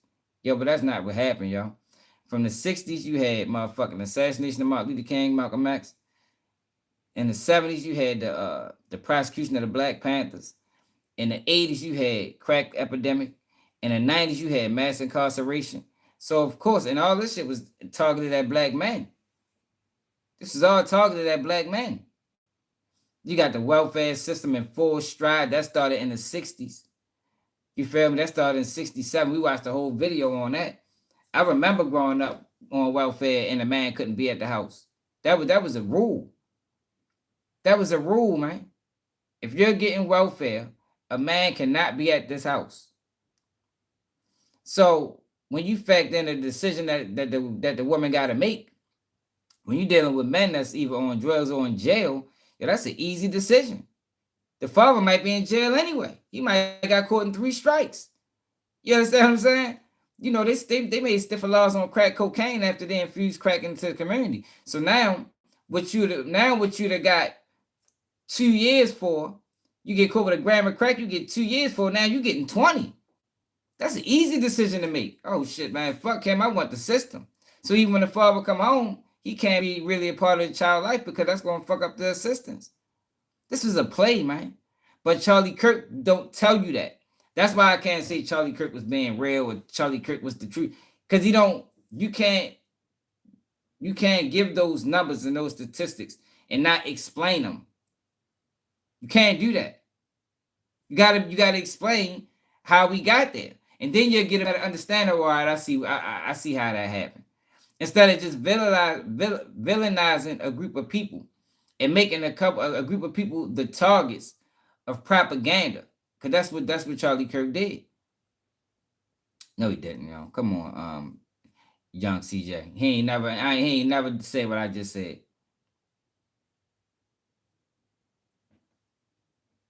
He ain't never say what I just said. No, he didn't. I watched some of them. I watched him debate the kid from Chicago. No, I'm not. Mass incarceration was in the 90s. Mass incarceration went all the way up into 2000s. The fuck is you talking about?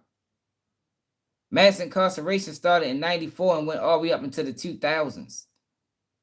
Maybe probably about 2010.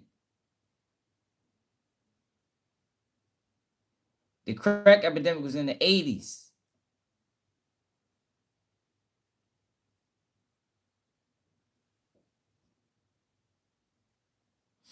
How did he promote that? I'm talking to the black community. How did Charlie Kirk promote for more opportunities and better? Did he get any laws changed? Did he divert any resources to the black community, or was he just talking?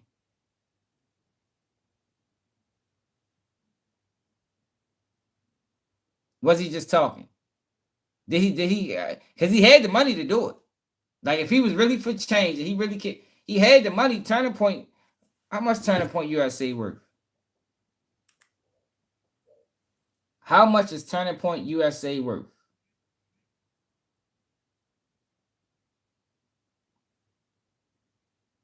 Nah.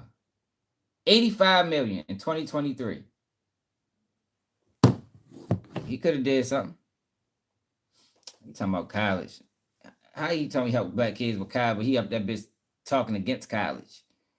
So he talked against college, but helping black kids in college. Man, get the fuck out of here. I ain't talking about no goddamn college. We talking about real, economic issues. This ain't got nothing to do with college. Right. He says college is a scam, but you talking he help black kids with college. And give them a better opportunity. And how down that ride, which you screen talking about. Yo, how the fuck is he? Let me see. Charlie Kirk Black Leadership Summit.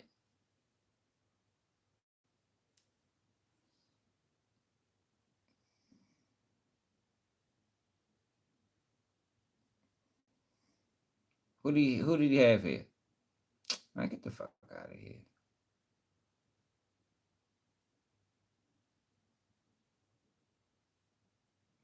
This was in 2018. And he talking about he grew into the movement. So he ain't even know. No, I don't want to find him.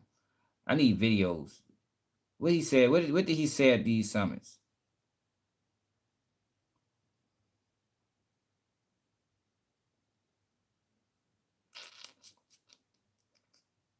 Why ain't no videos of this, man? Shit, it's videos of everything else.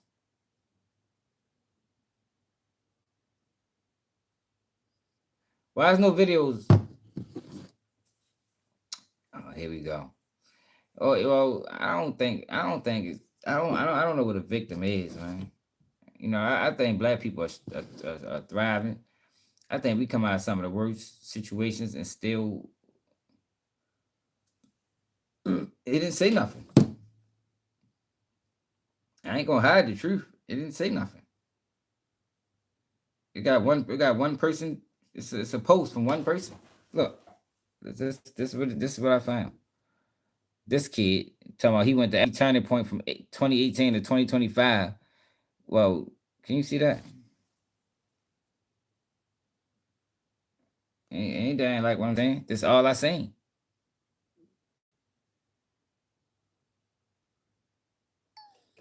I tried to do it on my phone. And my phone has a better search engine.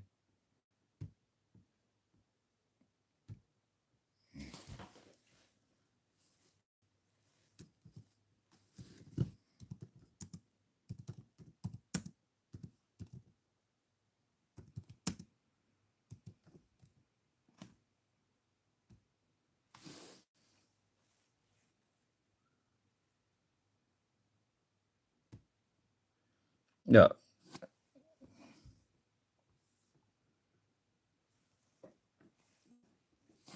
Three things the black community needs. Let's listen to what three things. Okay, this is the question about systemic racism. What law that is in practice today actively discriminates against black people? So the question is, why is it that in every statistic that you could probably rattle off, are black people doing worse than white people? Fathers are not in the home. There are three things you need to do to stay out of poverty in America. Number one, graduate high school. The second thing, get a job, any job.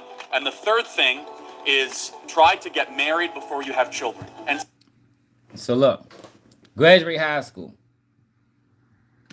Graduate high school. Yo, do y'all know what No Child Left Behind did to schools in the black community?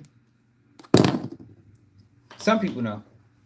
Do y'all know that when Obama passed No Child Left Behind, right? No Child Left Behind incentivized schooling. It turned it into a standardized test, which means that they gave schools a certain amount of time, right, to get kids up to test, to test level, I guess.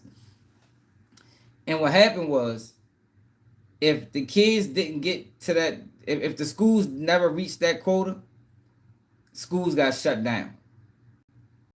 Right? Yo, there's 35 schools in Baltimore City shut down. That I think they need to turn to rec centers and get people jobs, but that's a whole nother issue. But so in turn, what ended up happening was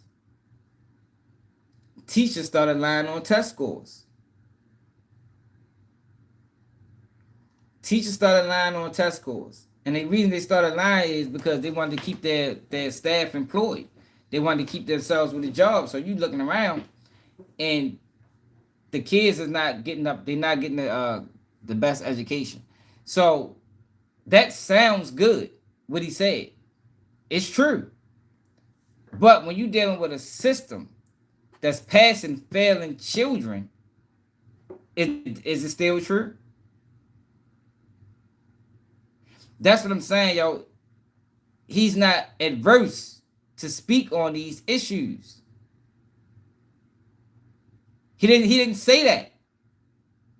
He just gave three blanket statements with no facts to back it up, no nothing. Just general statements. He gave general statements. But what I'm telling y'all is these schools in these urban communities are passing failing children. Pass them all through school. So when you passing failing children, it leads to failing adults.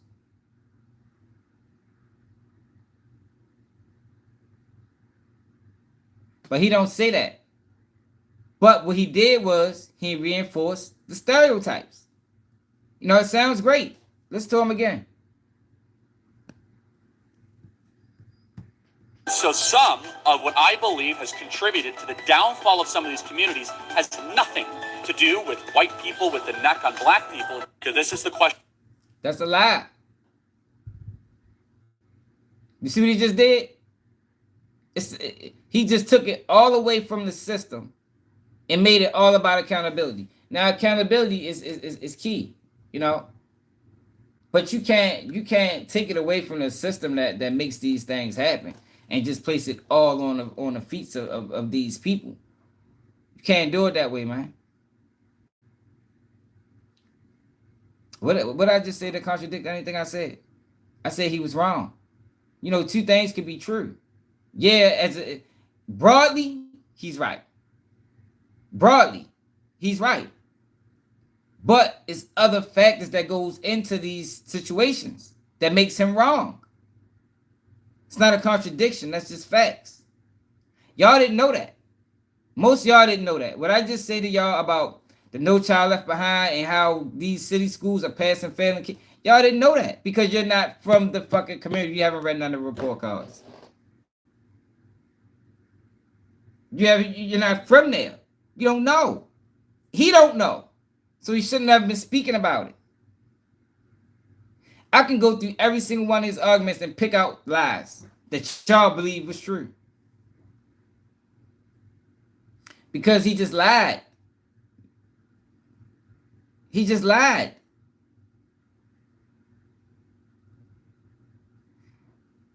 No, I'm not saying I don't like the statement. I'm saying that it's incomplete.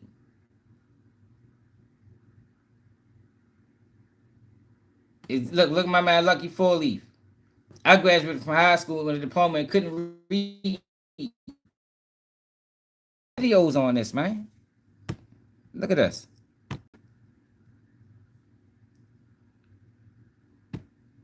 Fox 45 Baltimore line on test scores.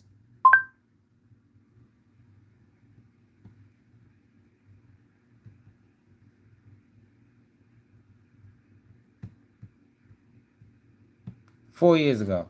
Look at that. Man, State Farm made $104 billion. Progressive made $61 billion. You think that's by accident? Look, I've been in this business for 30 years helping. He's not from these communities. Y'all not even. So y'all probably never even seen these stores.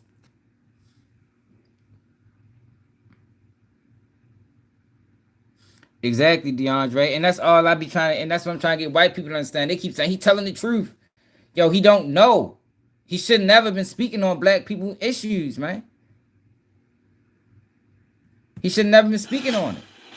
Tonight, an alarming discovery out of a Baltimore City high school where hundreds of students are failing. As Project Baltimore's Chris Papps explains, we found a student who's passed 3 classes in 4 years and is ranked near the top half of his class. He passed 3 classes in. How does this happen, yo? Did y'all hear? He passed 3 classes in 4 years. Because they're passing failing children. Because the laws that was placed got people lying about test scores. It ain't about, it's the laws, man. It's the laws. It's the laws that was put in, that was intact. So Charlie Kirk doesn't know what the fuck he's talking about. Half of his class. We're not letting none of this get the best of us. Now let's go back. Be strong, son. For years and is ranked near the top half. Papps explains, we found a student who's passed 3 classes in 4 years and is ranked near the top half of his class. We're not letting none of this get the best of us. All right? Be strong, son. We got this. He's stressed, and I am too. Like, I told him I probably would start crying. Like, my son is, I don't know what to do for him. This coming June is when Tiffany France thought her son would receive his diploma. And I'm just trying to fight. He like, no, what was all this for? What did I do this for? Like, don't he get a chance? Do he get a chance? But after 4 years of high school, this mom just learned her 17-year-old has to start over. He's been moved back to 9th grade. Why would he do 3 more years in school? He didn't fail. The school failed him. The school failed. at their job. They failed. They failed. That's the problem here. They failed. They failed. He didn't deserve that. Let me show y'all this. France's son attends Augusta Let me Fells. show y'all this. Another lie that I told y'all that was a lie. What I tell you about black families. In 2025 suggests that two-parent families have been increasing, with a reported 15% rise in the last decade. What I tell y'all? Motherfuckers is still out here spitting old facts. Propaganda. Rhetoric. I told y'all that. Know how I know that? Because I'm from the communities and I fucking see it. I know that black fatherless households was a problem in the 80s. It was a problem in the 90s. But in the 2025s, it's way different. Way different. Went up 15%. So you know what they doing now? This part they ain't gonna tell you. Know what they doing now? That I see, that y'all won't see, because you ain't from the community? Is now they running the play on the black woman.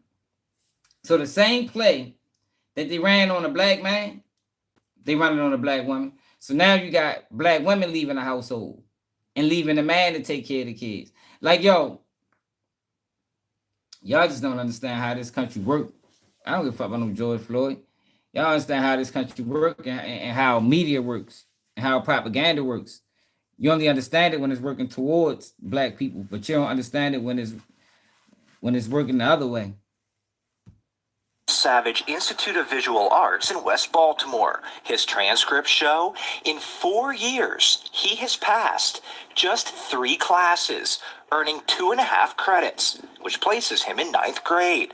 But Fran says she didn't know that until February. She has 3 children and works 3 jobs. She thought her oldest son was doing well because even though he failed most of his classes, he was being promoted.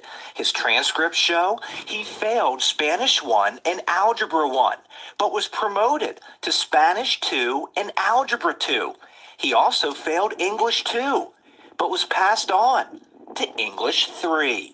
I'm just assuming that if you are passing, that you have the proper things, to go to the next grade. And, the right grades, you have the right credits. As we dig deeper into her son's records, we can see in his first 3 years at Augusta Fells, he failed 22 classes and was late or absent 272 times. But in those 3 years, only one teacher requested a parent conference, which Fran says never happened. No one from the school told this mother her son was failing and not going to class. Yeah. France's son, in his 4 years at Augusta Fells, earned a grade point average of 0.13. He only passed 3 classes, but his transcripts show his class rank is 62 out of 120. This means nearly half of his classmates, 58 of them, have a GPA of 0.13 or lower. He's a good kid. Like, he didn't deserve that. Where is the mentors? Where is the help for him? I hate that this is happening to my child. In your opinion, did the school system fail this child? Absolutely. This city school administrator who works inside North Avenue asked not to be identified for fear of retaliation. That school community failed this student. This administrator told Fox 45 News, city schools failed because it has protocols and interventions set up to help students who are falling behind or have low attendance. In France's son's case, they didn't happen. I get angry. There's nothing but frustration. We see on the news the crime that occurs, the murders, the shootings. We know that there are high levels of poverty in Baltimore. Things like this are... The point I'm trying to make is, Charlie Kirk said, 3 things that can do better in the black community. Graduating. This kid was about to graduate. But he ain't prepared. He wasn't being prepared in school. So it's not just that simple. It's way more complex than that. Most of his arguments deserves more explanation, but he can't do that. He don't know enough. He can't speak on what's going on in the black community at all. He should have never did it. He shouldn't have never did it. So people be like, oh yeah, but what he said that was a lie. I would probably say damn near everything he ever spoke about to the black community, on the black community, was all a fucking lie. It was all a lie.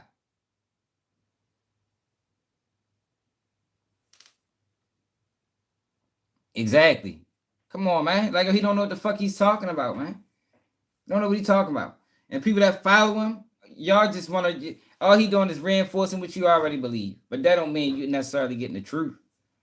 Don't think you're getting the truth because he reinforcing what you believe already. You know what I mean? If I think I'm a motherfucking hell of a guy, and I might really be a slime ball, but everybody tell me I'm a hell of a guy. You know what I mean? I'm getting money. I'm doing what I want. I'm stepping on people left and right, but everybody around me is telling me, yo, man, that's a good dude, man. That's a good dude. I might actually start believing I'm a good dude. Until that one person come and say, man, hell no, man, look at how he moved. He did this, that, and the third. He swindled this person out of a deal. He swindled that person out of a deal. He backstabbed his friend. I don't think that constitutes as a good dude, man. You know what I mean? But the world telling me I am. Who's right, the world or that person? Who's right? Man, y'all better wake up, man. What the fuck does that mean? We give our kids nicknames, man. It's a small percentage of the community committing crimes, man. Small percentage. It's way more people in the hood that work every day.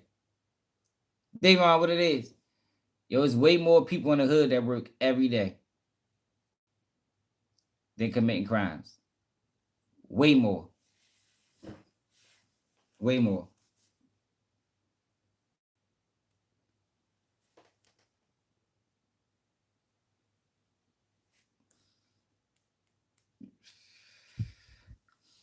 Like I said, y'all, we can run a narrative on any group of people, y'all. Any group of people, we can run a narrative, y'all. If we had corporate dollars behind it, we can make you believe it. We can make you believe it, man. And that's what's been done to the black community for decades. You know what I mean? For decades. Probably at least since the 60s. Y'all gotta realize, yo, the place started and the FBI's what destroyed the black community. FBI, CIA, these counterintelligence programs, that's what destroyed the black community, man. It wasn't black people. You understand? If you in a community, right, where trash isn't being collected and it's trash all over your streets, the chances are, yo, if you eating a bag of chips, you might toss them bitches out the window. But if you're in a community where you don't see a whole lot of trash, you know, they doing cleanups regularly, and your alleys ain't filled with garbage and beds and couches and, you know, just trash. You know, chances are, yo, you're gonna make sure that community clean. It ain't the people, yo, it's the environment. The people change with the environment, y'all. It's like with anything that evolves. Everything involves with the environment. So when Trump trying to send a National Guard to fix the community, that's not going to fix the community because it's not the people that's the issue. It's the circumstances that the people are dealing with. You got to fix the circumstances first. When you fix the circumstances, the people change over time. Ain't that's what evolution was, right? Ain't that what they said about the apes and how humans came from apes? And you understand? It evolved over time.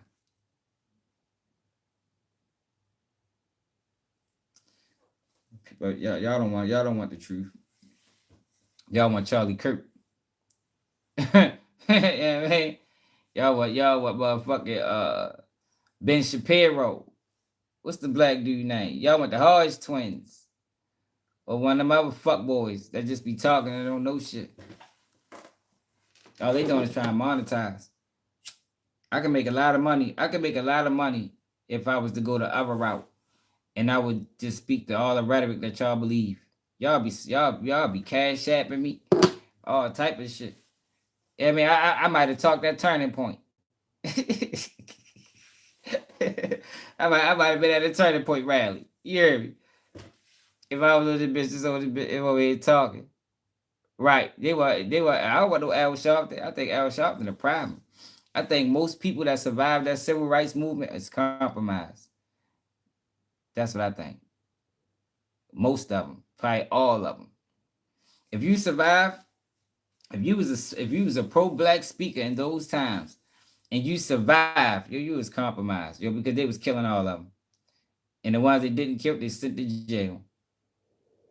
You understand what I'm saying? Or ran slander campaigns on them to, diminish their value to the people. But if you made it out that shit, like a Al Sharpton or a motherfucking Jesse Jackson, man, you compromise as a motherfucker, man. The Congressional Black Caucus, man, I don't trust none of them people.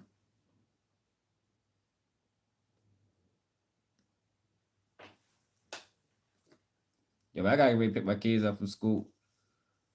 Should I appreciate everybody that tapped in? Yeah, we're gonna be live later on. We might, y'all know what we're gonna talk about, but we're gonna talk about something.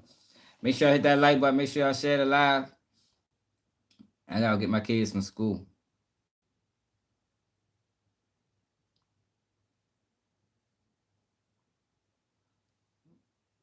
Yeah, I mean, because your perception shapes your reality, Cassie. You know what I mean? Your perception shapes your reality, and that's everybody.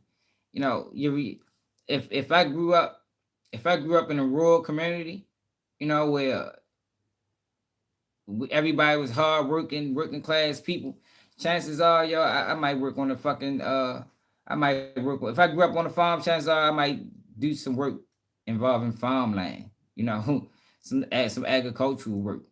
You know what I'm saying? But if I'm in a community where it's guns, drugs, and my homeboys are getting killed my whole life, and chances are, and this is not 100%, but chances are it's gonna be more people from that community that adopts that type of ideology than the ones that don't. Well, not more, but it's gonna be a lot of people from that community that adopts that ideology. That succumbs to their environment. You understand? It's gonna be some people that make it out. It's just odds. It's not a black thing. You feel me? And I don't live in the hood. It's not a black thing. It's just human nature. It's just human nature. Like I just showed y'all what happened in Kalamazoo, Michigan. Kalamazoo, Michigan is predominantly white. I just showed y'all a video where they was fighting and gunshots was firing. But we're not making Kalamazoo, Michigan the face of the white community. We're not doing that. No, we're not making white radicals the face of white people. We're not doing that. But it could be done if they wanted it to be done. You understand? But make sure y'all subscribe to the channel. Appreciate everybody. What's up, Sean? It's another day of Keeping You News, and I'm out.